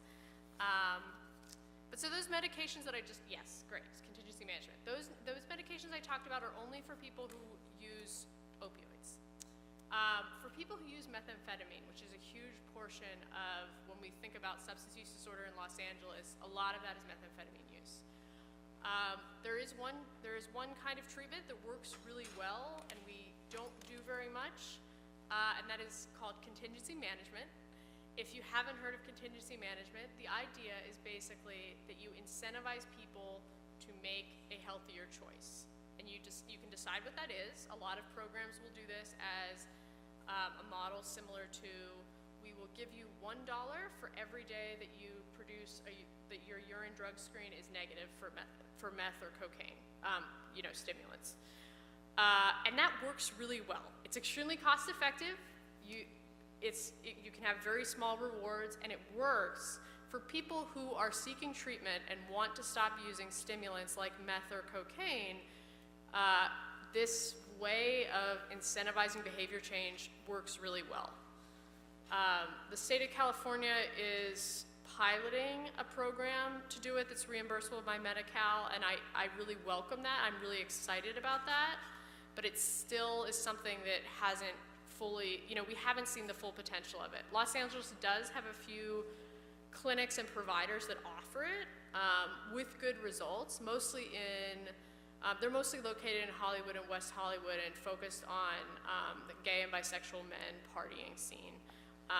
And so basically contingency management is something that it's almost, if it's the first time hearing about it, it sounds sort of surprising that it would work as well as or better than, different medications that have been tried. I will say there are trials ongoing for medications to treat methamphetamine, but none have been brought to market. There's some promising, or none have been fully shown to work. They're existing medications that we're trialing using them to treat methamphetamine use disorder. But contingency management, it works very well. There's decades of research behind it. It's just often there's opposition because people characterize it as, oh, we're paying people who use drugs. We don't want to do that. But when you compare it to the cost of other kinds of treatment you might do, it's actually more cost effective.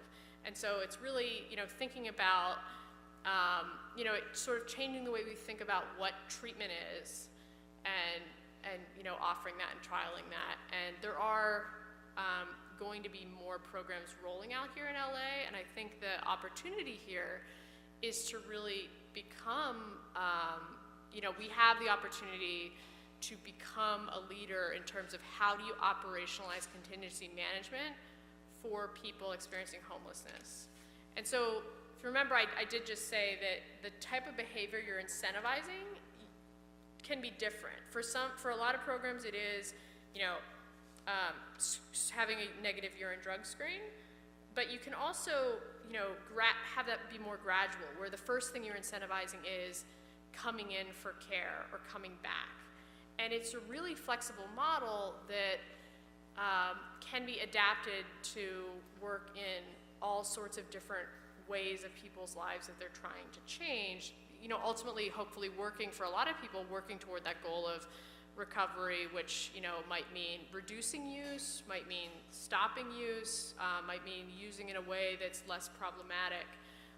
Really looking at it as, the goal doesn't have to necessarily be complete abstinence. It's how can we help someone change their behavior so that they can be healthier in the way that they understand it. And for people experiencing homelessness, that might be, working in a setting where you are starting off with incentives, you're incentivizing behaviors like coming back into the clinic, meeting with a case manager, taking steps toward health goals, and maybe you build in some of the substance use stuff along with it in parallel, because it's often people dealing with very challenging, overlapping situations. Okay, next slide. So another thing that's happening, and so this is some of my research, where we are doing research on the drug supply. So one of the challenges, I showed you that graph of how drug-related deaths are just going up, up, up.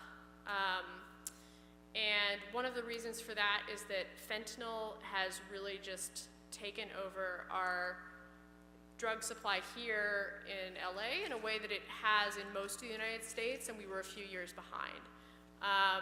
And one question that I've had as a researcher has been, when we're looking at those fentanyl-related deaths, how often is it that someone is, yes, I know I'm using fentanyl and I've used too much, or I've used after a period of abstinence, and so I don't have the tolerance, and how much is, well, I was intending to use cocaine, but it turned out to be fentanyl.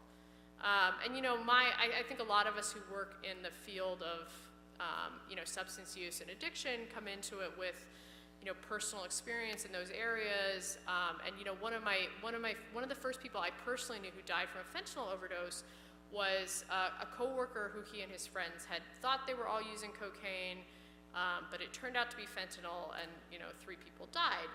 And so that was an example that was salient in my head of, this is probably happening. And so over the last year, I've been running this project. I guess we launched in January, actually, in the field, where we have a portable spectrometer that you basically take a sample, just a very, very small, size of a grain of rice, sample of someone's drug, run it through the spectrometer, and it will tell you, it will generate basically a fingerprint for the substance, and that will tell you what it likely contains. We follow that up with fentanyl test strips, which are very easy to use. They look like, they look like a COVID test or a pregnancy test, where it produced, one line or 2 lines, and are extremely sensitive to testing whether something contains fentanyl. These strips exist for other types of drugs too, and we use them to check for benzodiazepines, methamphetamine. And so, so we're in the field, we are set up in places, we're partnered with a few different harm reduction service organizations, like, maybe you've heard needle exchanges, syringe services programs. We partner with them, we offer this service, people come, and we just use this machine, and we can tell people with a pretty high degree of accuracy, like what their drug likely contains. And giving people that information, what I hope, and this is a very new research project, so we're still working on it, but what I hope that this can do 2 things. I hope that this can, 1, tell us what is really in the illegal drug supply here, and 2, give people information that they want and can help them make more informed decisions about their own health, and be an opening point and a starting point to engage with other services. If we want to meet people where they're at, where we're not saying, okay, you have to stop using all drugs today, because that's not, if you've had a family or friend who's struggled with addiction, that's just not how it works. A lot of people need multiple tries to get into, get to their version of recovery. And so the idea with drug checking is sort of, people who use drugs want to know what's in their drugs. We offer drug checking. We get more information about the drug supply that helps us advise the health department and others about what kind of prevention to do. And it also, we can tell people, the sample you brought in that you're expecting to be cocaine, well, it's actually cocaine, but it also contains some methamphetamine. Interestingly, our preliminary results so far, we've tested over 300 samples since we've been doing this, and so far we have not found much fentanyl contamination. So this is one example where, at least in what we've been able to see, mostly my suspicion that a lot of overdoses were likely driven by unknowingly taking fentanyl, I don't think that's true. It does happen, of course it happens, but broadly, here in LA, what we're finding is really that drugs are mostly what people expect them to be, but this also has allowed us to track the emergence of xylazine, which is a veterinary tranquilizer that has recently been in the news a whole lot. And here in LA, it's been present in a very limited way, but it is emerging. It's concerning because it's a veterinary tranquilizer that manufacturers or sellers will mix with fentanyl or heroin to prolong the high. Fentanyl is a very short high, and that's partly why the addiction potential is so high, because you have to keep using it repeatedly to get, to avoid going into withdrawal. Xylazine, when added to fentanyl, extends the feeling of being high or of being well when you're taking fentanyl, and so it does that. But the problems are that even for people who are using fentanyl on purpose, many people don't want to also use xylazine because it's profoundly sedating, in the sense that people can just be really out of it for a number of hours, and that leaves them more vulnerable to things like, obviously, like violence or assault. It's also, you know, theoretically, when combined with an opioid, you're dealing with two things that slow down breathing. So that could, theoretically increase risk of overdose. And then the last thing is that xylazine causes these really difficult wounds, these wounds that are very hard to heal.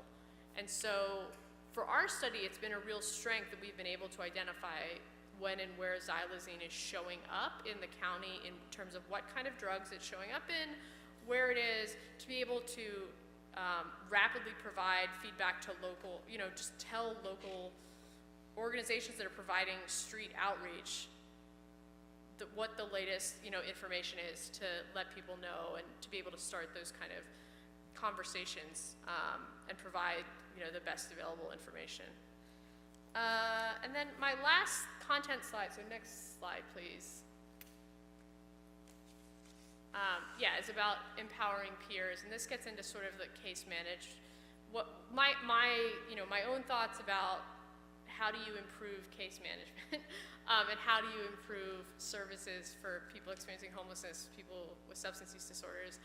This is a photo that the LA Times covered a project that I did with a COVID vaccine project, where in brief, basically, I partnered with the county's Department of Health Services, and we went with vaccine teams to encampments, and we would enroll peer vaccine ambassadors. The idea was basically we would go to the encampment with the vaccine team. Often the outreach team had been building relationships with people over a number of weeks or months.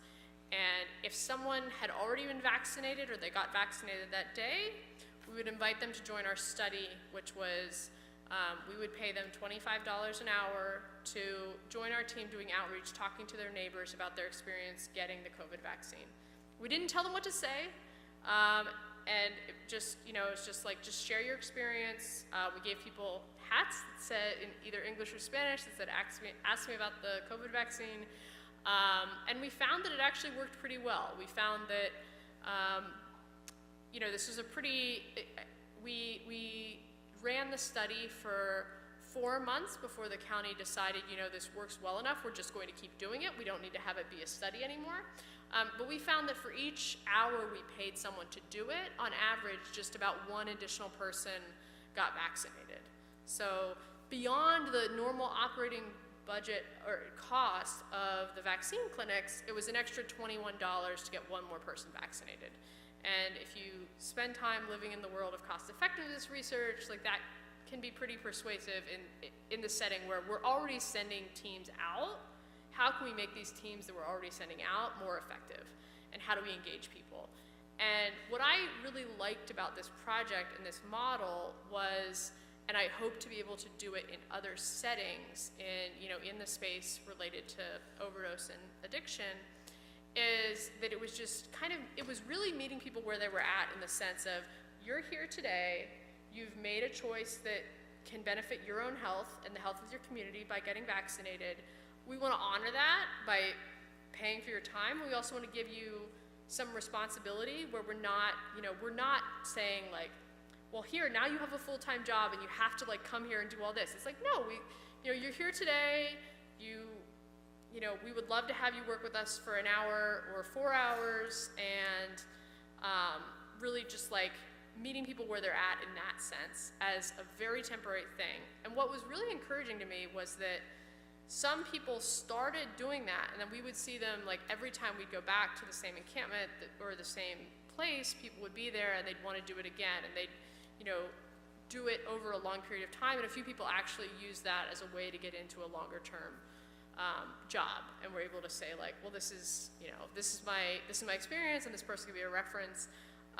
And so that's a model that I think could be very encouraging when we're thinking about how do we empower people to be part of solutions and part of programs that try to address these complex and overlapping health issues. And that relates to case management in the sense that, my big tagline on how do we get better at case management is we need to really value case management. We need to pay people more. We need to incentivize, I'm all about incentives. We need to incentivize people to do a good job at being a case manager. It's very, very hard.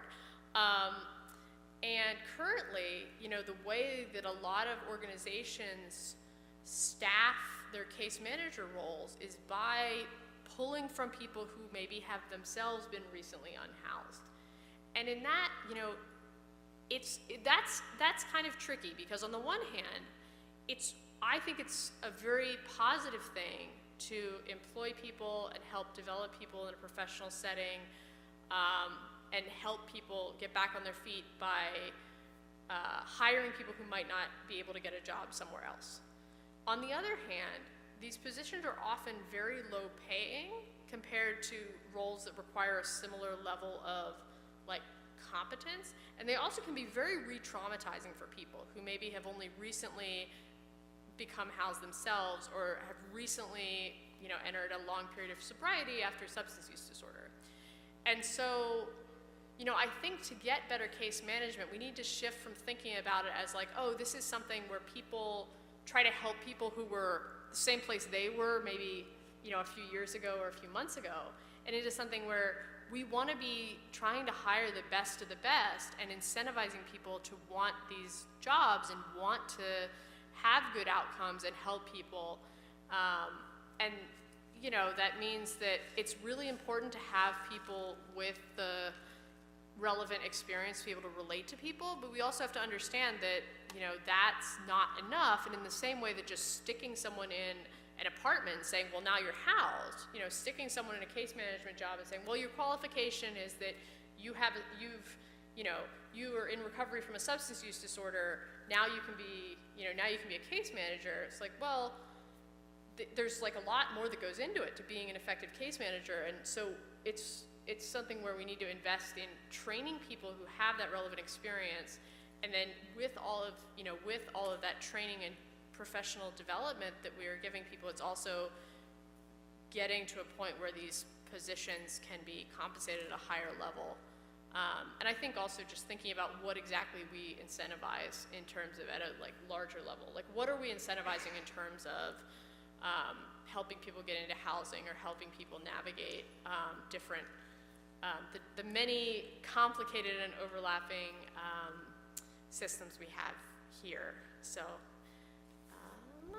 my last slide is just my contact information. We can go to that. And yeah, that's my email, that's my lab website where I put all my research projects, and then the drugcheckingla.com is where you can go for more information about the services with the study that's ongoing with the spectrometer and the field-based drug checking. So. Wonderful. Any commissioners have questions? Please. The first is regarding case management. Are there any pilots being done to really explore on-call case management after hours, on the weekends, on holidays? Is there any program that exists or a pilot that's being done to expand that so that folks have access to a case manager in the evening or on the weekend when someone may be unhoused and needs services? So I think that's a wonderful question.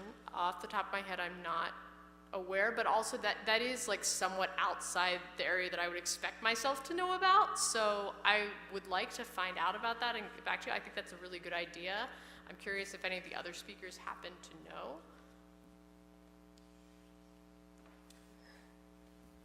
Yeah, proud to say actually one of the points we were going to make, the city of West Hollywood contracts us for 7-day-a-week case management services, crisis response. We see a lot of opportunity to do that in other areas like the city of LA.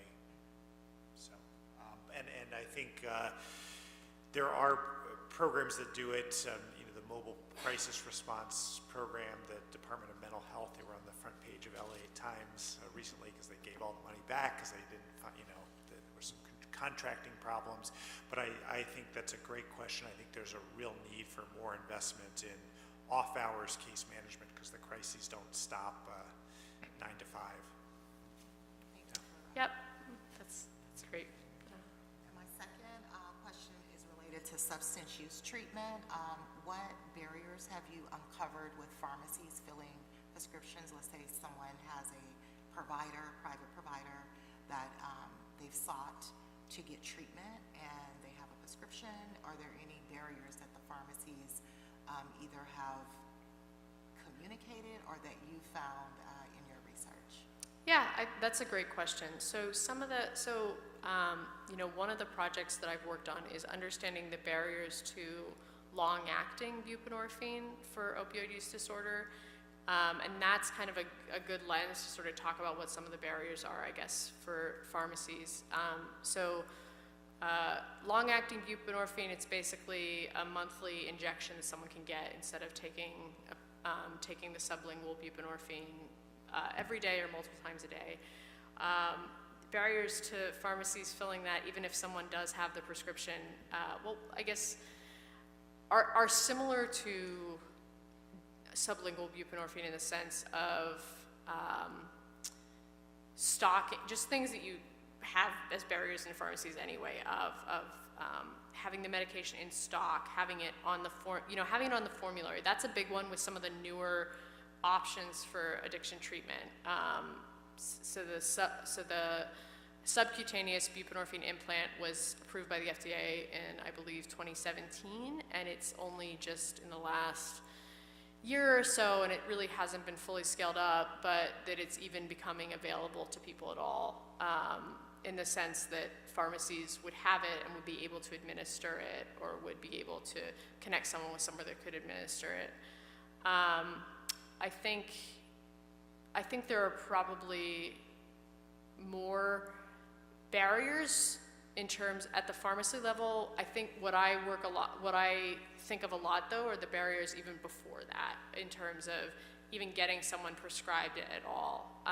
As one illustrative anecdote, I had someone reach out to me who was trying to help an individual who was using fentanyl and was pregnant and wanted to stop using fentanyl and wanted to start buprenorphine.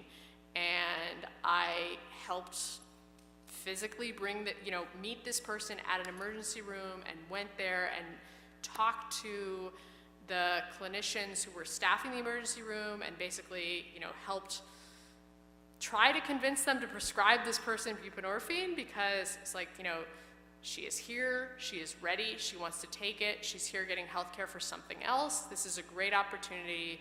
Will you please prescribe it?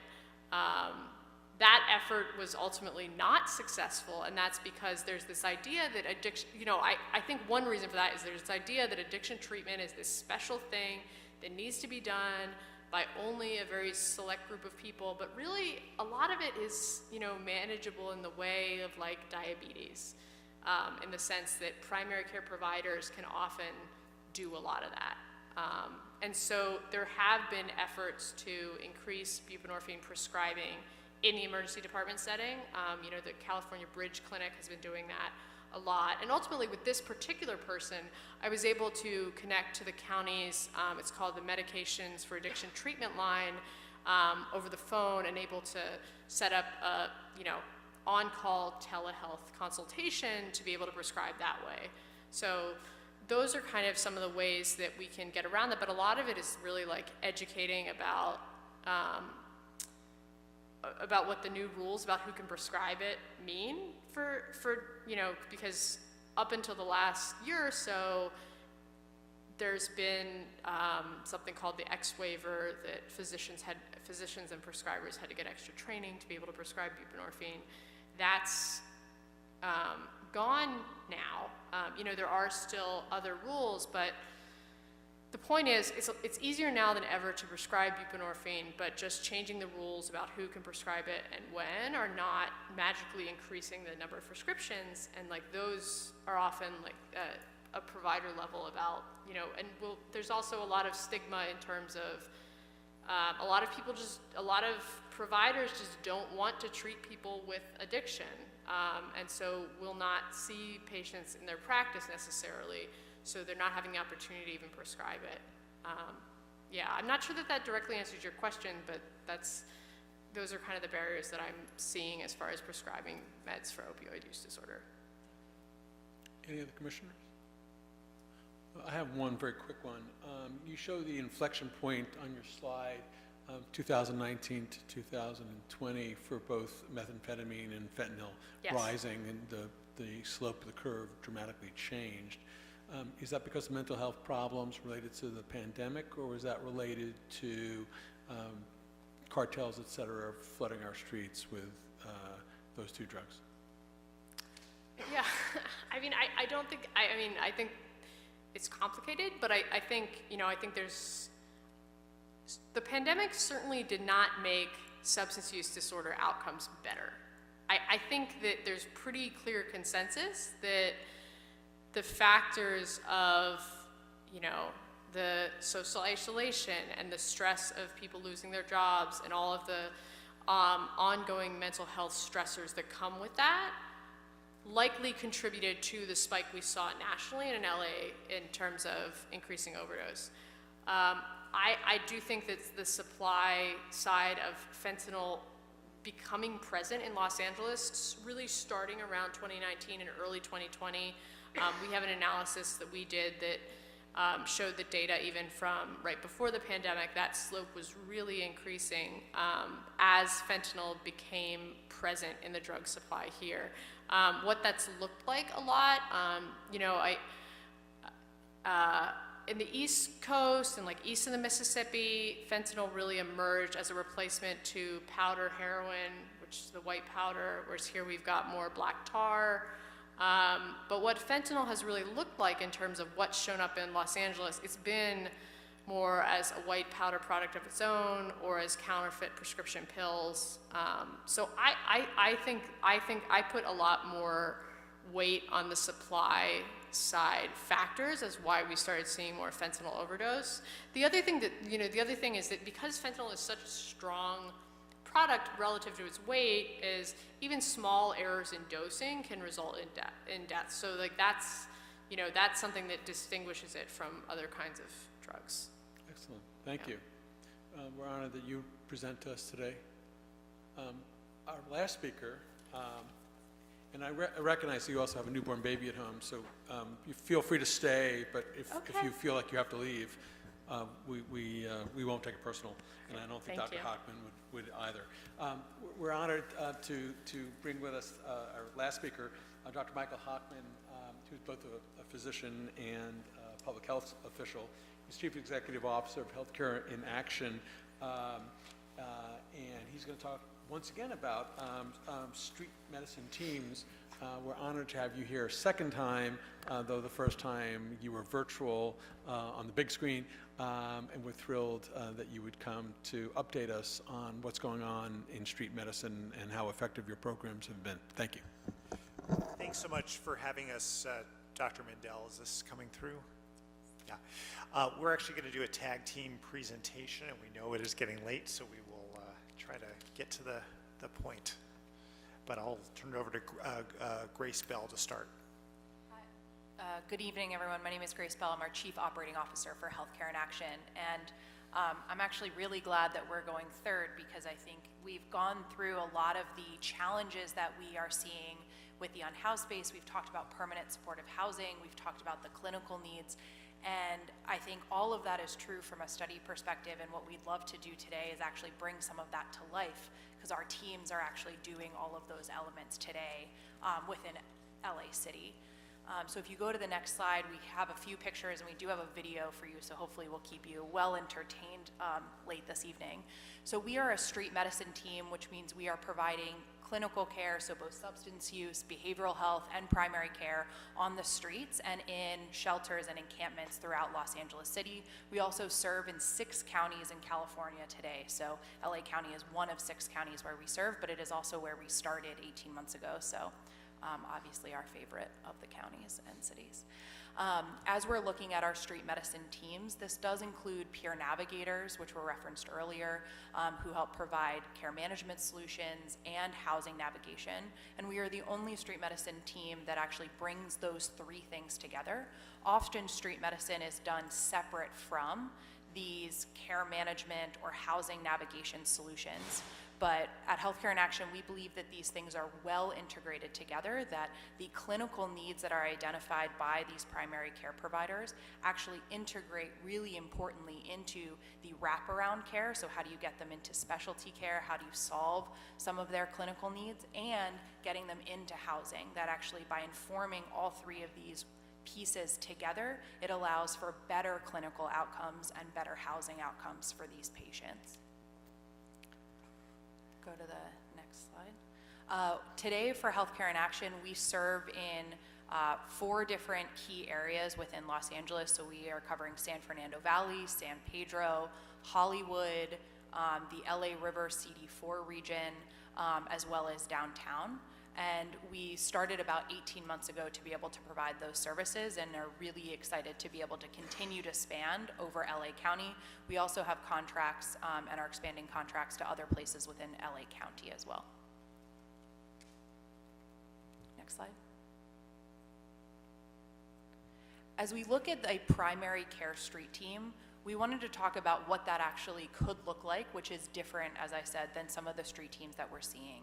So for our primary care provider, we are providing that primary care, but we work in tandem with a consulting psychiatrist. And so this consulting psychiatrist gets us to actually expand the scope of our primary care provider. What we see with our patients is that often they don't have the opportunity to go to psychiatrists. Psychiatrists are very rare and very difficult to schedule. Sometimes we see 6 to 8 month wait times for our patients. So this allows us to deal with severe mental illness and a lot of really challenging depression and anxiety pieces right on behalf of our patients with the extension for our primary care provider. So they're able to work with our consulting psychiatrist, make sure that we're putting patients on long-acting injectables, really being able to manage their severe mental illness, all within the scope of that primary care provider. All of our primary care providers are also substance use trained, so all of them are using buprenorphine and Suboxone treatments for our patients today to really allow us to do that. And we've really been able to build out our medical vans that our staff use to really have everything that they need, from an EKG vest to an ultrasound machine, really so that we can meet the patients with those devices on the street where they are.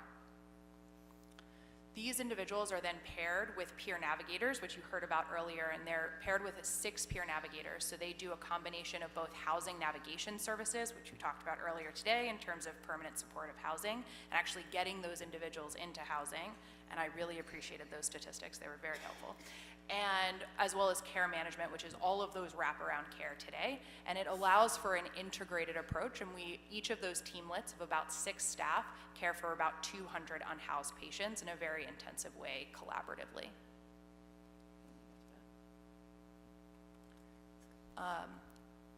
Next slide. We wanted to share a little bit of a video of what this actually looks like for some of our patients and for our integrated care teams.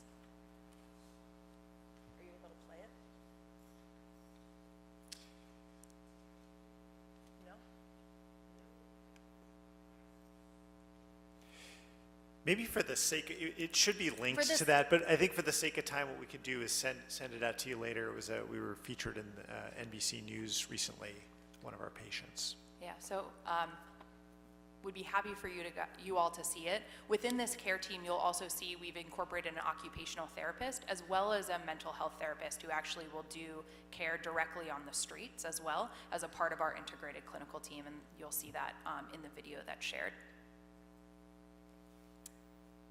We can do next slide. So, hi everyone, my name is Sonali Saluja, and I am the Medical Director of Population Health for Healthcare in Action, and I'm also one of the team physicians. I'm pretty new with the organization, so I'm still learning, but this is one of the slides showing just the number of unhoused people. I think this has been covered by our previous speakers, so we can move on to the next slide. I mean, just to show you that it's been increasing. Next slide. And this is also a topic that I think other speakers have covered, but again, just to show that there are a lot of different studies looking at mental illness, substance use, and chronic disease in unhoused people, and there's a range of data, so it's probably somewhere within there. We're actually looking at our own patient population and trying to get a better understanding of what we're seeing amongst our patients, so hopefully we can share that with you in the future. We can go on to the next slide. So I think one of the questions that we were asked to address was about getting medications right, which is a campaign to do more person-centered, systematic, and coordinated approaches to giving people medication. And one of the challenges with people who are unhoused in terms of managing their medications is they actually have a lot of challenges. So one is that they have a limited ability to safely store medications, right? Some medications need to be refrigerated. Their belongings are often stolen, in sweeps. So limited access to safe storage. They sometimes have an inability to just get their medications. Going to the pharmacy can be really difficult. Wheelchair-bound patients, and other barriers to going to the pharmacy. They can't be mailed to them because they have no address. And they also have compromised access to food, water, things that would be required to really help them allow them to take the medication. So we come up with personalized solutions with our street medicine approach. We will prescribe medications, and then our peer navigators will literally go to the pharmacy, pick up the medication, pick up the Suboxone, and bring it to the patient, in correctly dosed pill boxes. We will, as I think Grace mentioned, often prescribe long-acting antipsychotic medications or depot injections that last for 3 weeks, so patients don't have to take a pill every day, which can be really hard to remember when they have a number of other stressors that they're dealing with. So those sorts of things are kind of a personalized approach to caring for unhoused people that we can offer. Next slide. This is a graph showing trends in interim housing placement from street outreach, and this is from, I believe, a California Policy Lab, and I think what you'll see here in the orange are transitional aged youth and their interim housing placements, and then in the blue line you'll see adults that are unhoused. And what we've seen is actually from this time last year, there's been a 30% increase in interim housing placements from street outreach. So this is just a bit of a light at the end of the tunnel statistic that we wanted to share. And I'll just say anecdotally, we saw that with the new mayor coming in, real significant increase in the use of the transitional housing options. It's also an argument why you should get more funding, because the work you're doing is so good and you're getting good results that it really helps. You could argue that. Next slide. And I think I'll turn it over to you, Mike. Yeah, so that's a good segue. The reason we really were excited about the opportunity to speak before the Health Commission of the LA City Council is because we see a real opportunity for the cities to start jumping into the medical care of homeless population. So there's 3 points I sort of wanted to highlight to you all when we close things out. The first is I think there's a bit of a misconception that the county is all over, health services, medical services for the vulnerable. That's certainly true in the hospital setting. They run the 4 big public hospitals. But in the ambulatory setting, they actually only care for about 10% of the safety net population, primary care, and that's certainly what we see in the homeless population. So if you look at the street medicine teams that are out there now, the county has a very good one, but there's also Venice Family Clinic, UCLA, Saban, USC, and of course us, Healthcare in Action, there are several others. So only 10% of that support is coming, and we are seeing cities jump into the game and say, we really want street medicine here because it's a part of the solution. So that's the first point I wanted to make. The second is to pick up on what the professor said before. Housing is very important, although I do see anecdotally, I can tell you, there's a lot of underutilized spots out there. But it's not sufficient. And the reason is the services are so important too. And actually the reason of the underutilization is because there are not case managers, there are not medical providers, because people with severe mental illness go into these transitional housing and there's recidivism. They go back into the streets if they're schizophrenic and they're not getting the appropriate treatment. And that's why it's not just housing. We've been pouring billions and billions of dollars into it, and I don't think we've been doing commensurate investment in the services, and we haven't gotten the benefits. And the third thing is the part that I really wanted to celebrate today. For the first time I'm aware of, the city of LA this past year put $4 million into the budget for street medicine.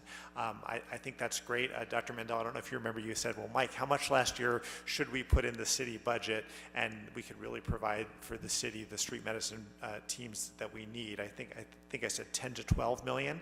So that's a huge, going from 0 to 4 million. Yeah, in our annual report, we asked for 10.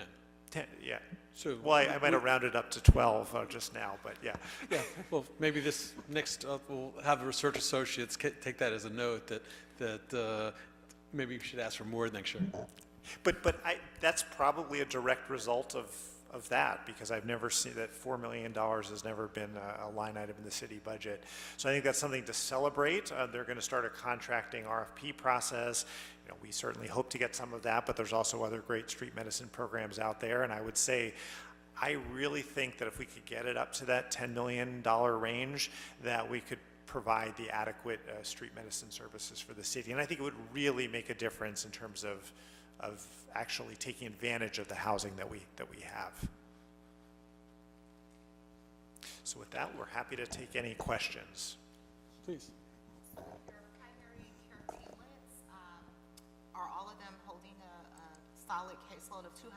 Are they averaging around that amount? And if so, do you have an acuity model built in to your program? You want to take that, Grace? Yeah, I'll start, and then Sonali, you can talk through our acuity model, hitting our sweet spot.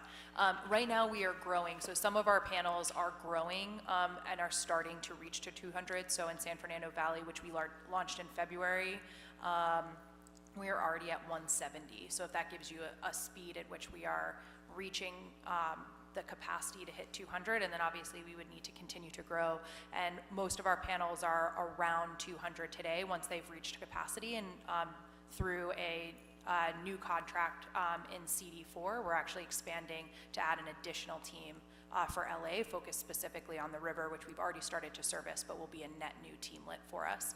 So we are really excited to expand, but they are growing and kind of do hit around 200, and then we try to add an additional team.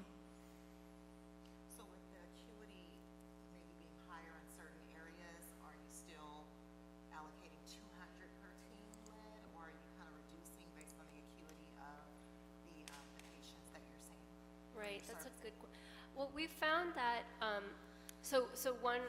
it's a really good point that there's some patients who are much sicker and have much higher needs.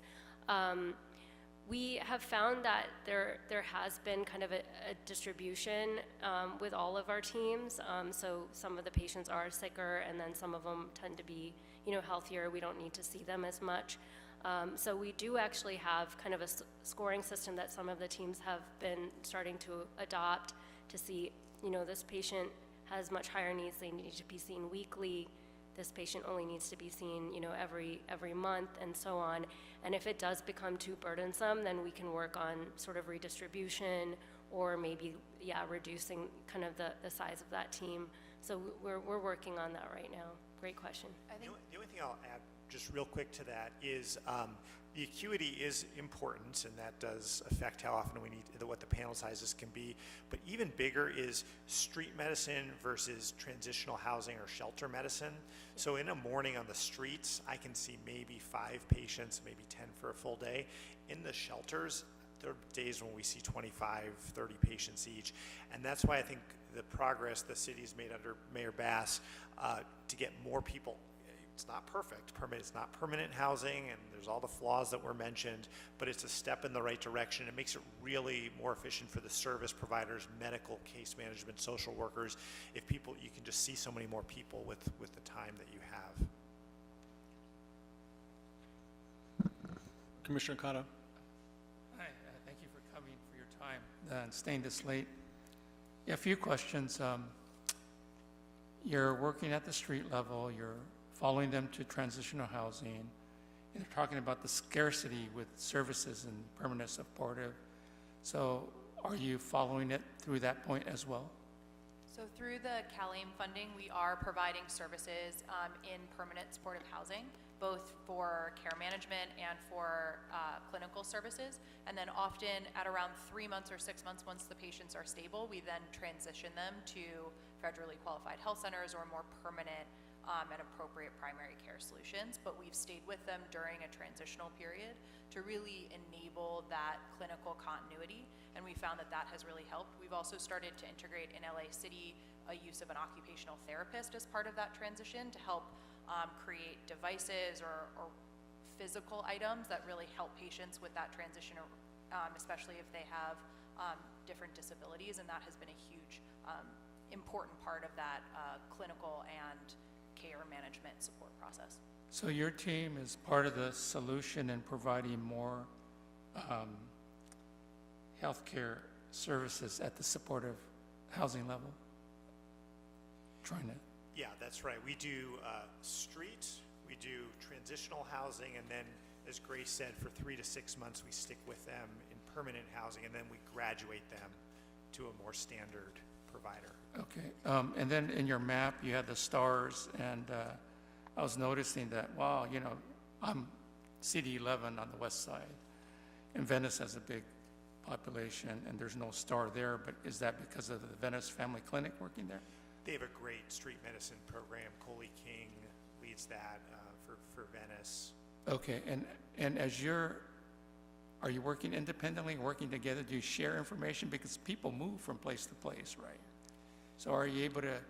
You know, healthcare is a competitive place. In street medicine, there's more than enough to go, sadly, more than enough to go around. So, you know, we try to be very collaborative. When we see one of their patients, we let them know, vice versa.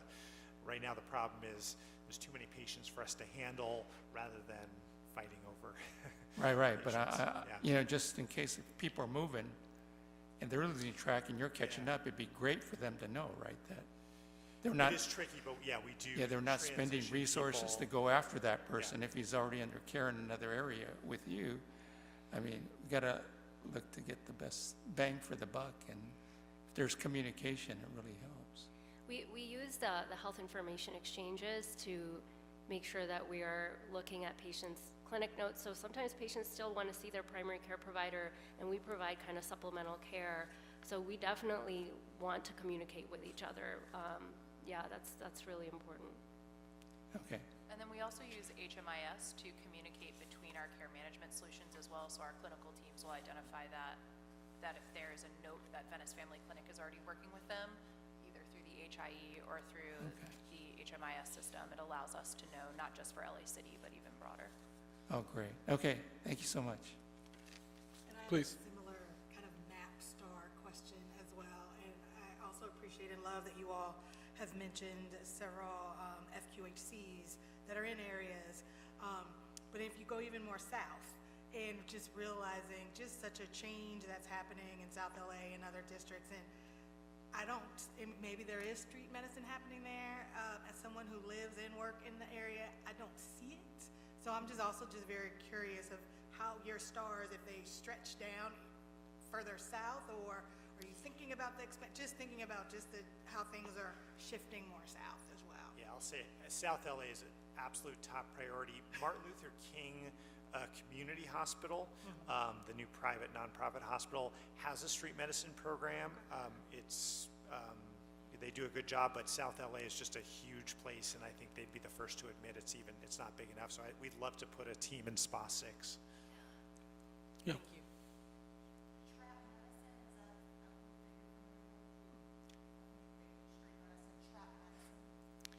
you. In Los Angeles? We'll have to look them up. Yeah. Yeah.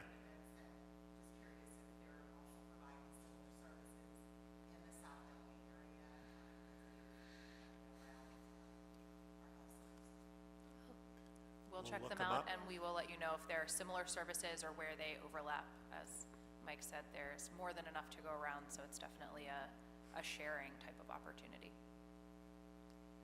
Quick question, are you all part of the clinic, the Community Clinic Association of LA? Just wondering if you guys are members? Okay, just because they have a street medicine working group, and so. We're part of the working group. Okay. We attend that. We are not an FQ federally qualified health center, so we're not technically a member of it, but they've graciously invited us to the working group for street medicine. Perfect, okay, thank you. I just want to commend Dr. Hockman and his team. I know it was mentioned earlier about the work in CD4 and the LA Street River. Dr. Hockman and his team jumped in last year late in a grant cycle to really fill a void and a need for those Angelenos. And as the lawyer who negotiated that, way into the night. First time we've met face to face. Exactly, face to face. Finally get yeah. to meet you all. I just have to say that the work that they did for that specific population, and will continue to do that work as we are negotiating going forward, it was just such a pleasure.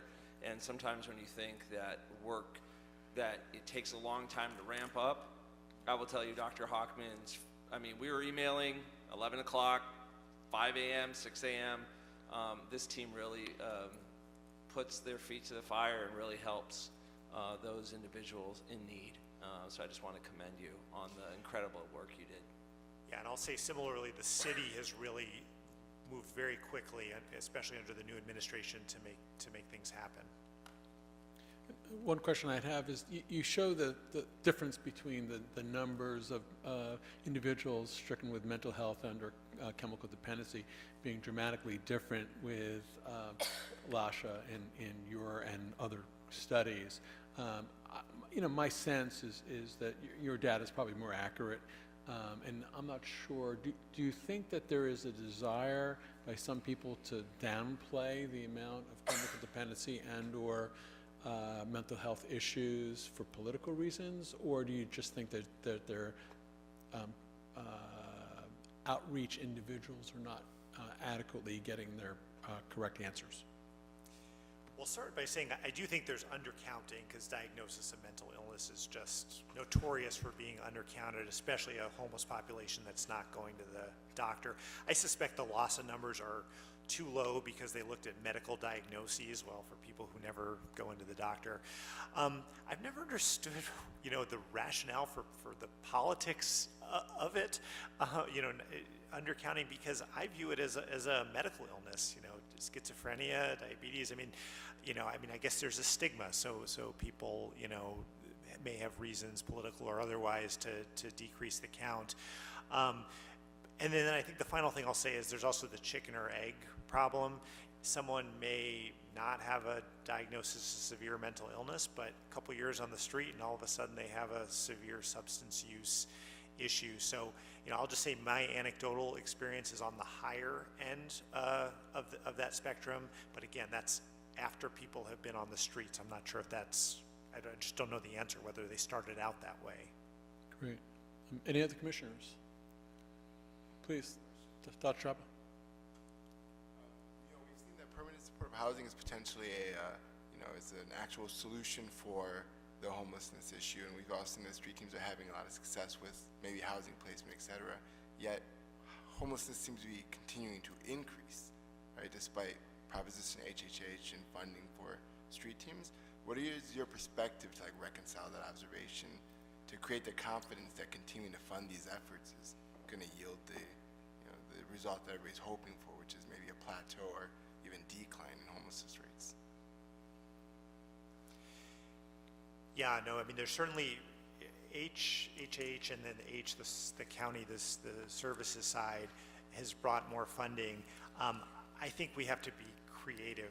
You can't build housing. I think I agreed with the professor that we need to build as fast as we can, but we need to think creatively. There's all these unused office buildings, there's all these motels, there's underutilized space, and I do think that the services have gotten short shrift even with the H funding, medical, social work, case management. So my policy thoughts are, invest more on the services side and think more creatively on the building side. And I think it was, the bathtub analogy, right, with the faucet running. So we have a lot of people who are on the verge of losing their homes, and we need to do more to prevent that, right? Which Housing Navigators can help with, and some of that CalAIM funding is set aside for that sort of work too, which is great. Wonderful. Thank you. Thank you so very much for staying so late tonight. More importantly, thank you for what you guys do every day, really serving the people of the city of Los Angeles. It's really God's work, and you guys, we're blessed to have you here, here tonight, as well as every day, helping the people in the city.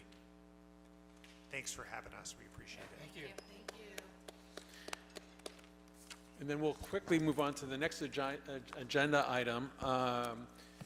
And I'll ask for nominations, and I'll ask the city clerk, do we start at the president level or a second vice president level? Which way? Whichever way you'd like is fine. I'll ask the commissioners if they have a preference. All right, then why don't we start off with second vice president.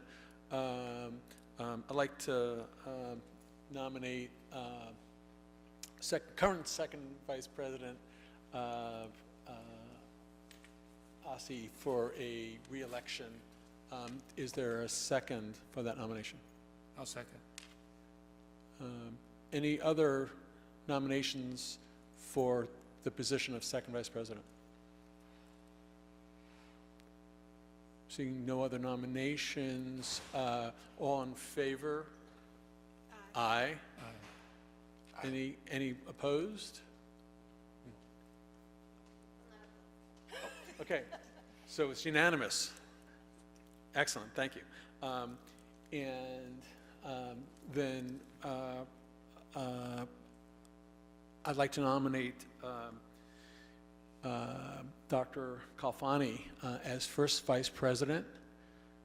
Is there a second? A second. There's a second on the floor. Any other nominations for first vice president? Seeing none, all in favor? Aye. Aye. Anybody opposed? Any abstentions? Seeing none, it's unanimous. Oh, the city attorney said that Dr. Kalfani didn't vote. Oh, did I need to? You have to either vote for yourself or you could abstain, whatever. Because of quorum rules, yes. Yes, okay, perfect. Is there any nominations for president? I'd like to make one. I'd like to ask you to continue as the president for another term. I'm honored, thank you. Is there a second? Second. Any other nominations for president? Seeing none, all in favor? Aye. Any opposed? Seeing none, any abstained? No, it's unanimous. I'm honored that you guys would re-elect me. Thank you very much. Is there a request or a suggestion for any future meetings? Yes. Yes, I'm making this for like the third time. In March, I requested Yes. speakers on mental health of requests for, the effects of gun violence, which was made by my councilwoman Park in March. Where in August, I've seen all these other presenters that haven't been brought up for discussion coming up. And so I would like a guarantee that we would have these presenters next month at the very beginning of our session, please. I think we should. I think we should. We can have, if you have the connection, you can invite them. I provided a list in March of potential presenters on mental health from UCLA. And I could resend that to the It's associate. possible, because we had a transition of some of our research associates that have since gone on to medical school, and it could have been lost in the shuffle. No, but it was brought up But we'll make sure that happens. Yes, okay. That'll be done this week. And we'll have him CC'd so he knows that the invitations have gone out. And we'll have them at the top of the agenda. Thank you.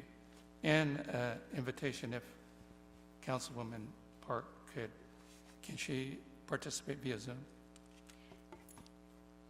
We'll look into that. Okay. Okay, and I do have, I believe I still have that email, Commissioner Cato, so I will also make that available. And we can assist in sending out an email to the entire group with the invitation. Okay, thank you. So that's my primary and foremost request, but for future also, I'd like to invite people from LA 28, the Olympic Committee, because I was at the council subcommittee meeting. They have great plans. They're talking about sustainability of their programs. If we look at LA 84, there's still programs being run by LA 84. These programs could be helping the Plan for a Healthy LA. And I'd like to invite Ken Bernstein and, was that Claire? Can't remember. But for them to be present for the LA 28 presentation as well sometime in the future. It's far away, but let's start contacting them so that they can get it on board. And also I met the executive director of Green Lifestyle Networks that's partnering with non-toxic communities, that's working with cities to eliminate chemical insecticides and fertilizers in their open space for better health. And they're having good success. And I'd like to invite them in the future. I can introduce them for a presentation to the city of LA. Yeah, definitely. Any other commissioners? I just had a quick question. Just thinking about, we had folks that have come and done presentations, some things they were presenting and there's other work that was going to be done. Do we ever kind of track any of the presenters to come back and update from, because this was like an update from a previous presentation, but just wondering, do we track that? Yes, we do. And also, if they don't come back to present, the research associates do sometimes go and get updated information to be presented in the report. So we've done that for all the speakers, but we do invite back classically the paramedics and the firefighters, LAPD, and then the number of beds in the city of Los Angeles, and then as well as homeless health as well. One thing I just remember the name of the second person in city planning. It was Marie Coben that presented with Ken Bernstein. Okay. One thing I just wanted to update everybody on, not one, not two, but 3 Senate bills passed and are moving all to the Assembly that would allow commissions to appear via teleconference going forward. So there might be, if one of them passes, then it will, hopefully this year, if it would allow our meetings to take place remote only. Wouldn't even have to be present. So I will keep updating everyone going forward. But just want to let you know, if you wanted to know what the Senate bills are, Senate Bill 544, Senate Bill 537, and Senate Bill 411, all passed overwhelmingly.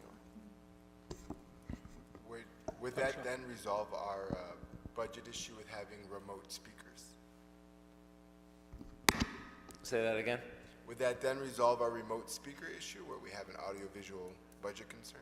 It would, if it was still teleconference, I think it would resolve the issue, because then those speakers could also appear via teleconference. And one of the Senate bills, 544, would allow, conduct meetings without in-person attendance, allowing only internet or telephone access for the public. So the public would still be able to, via the internet and telephone, listen in or view. Great, thank you. And that would also resolve the issue of if you wanted to be at a meeting, but you couldn't show up in person, but because you were traveling for work, you could then be able to join. Does it resolve that or no?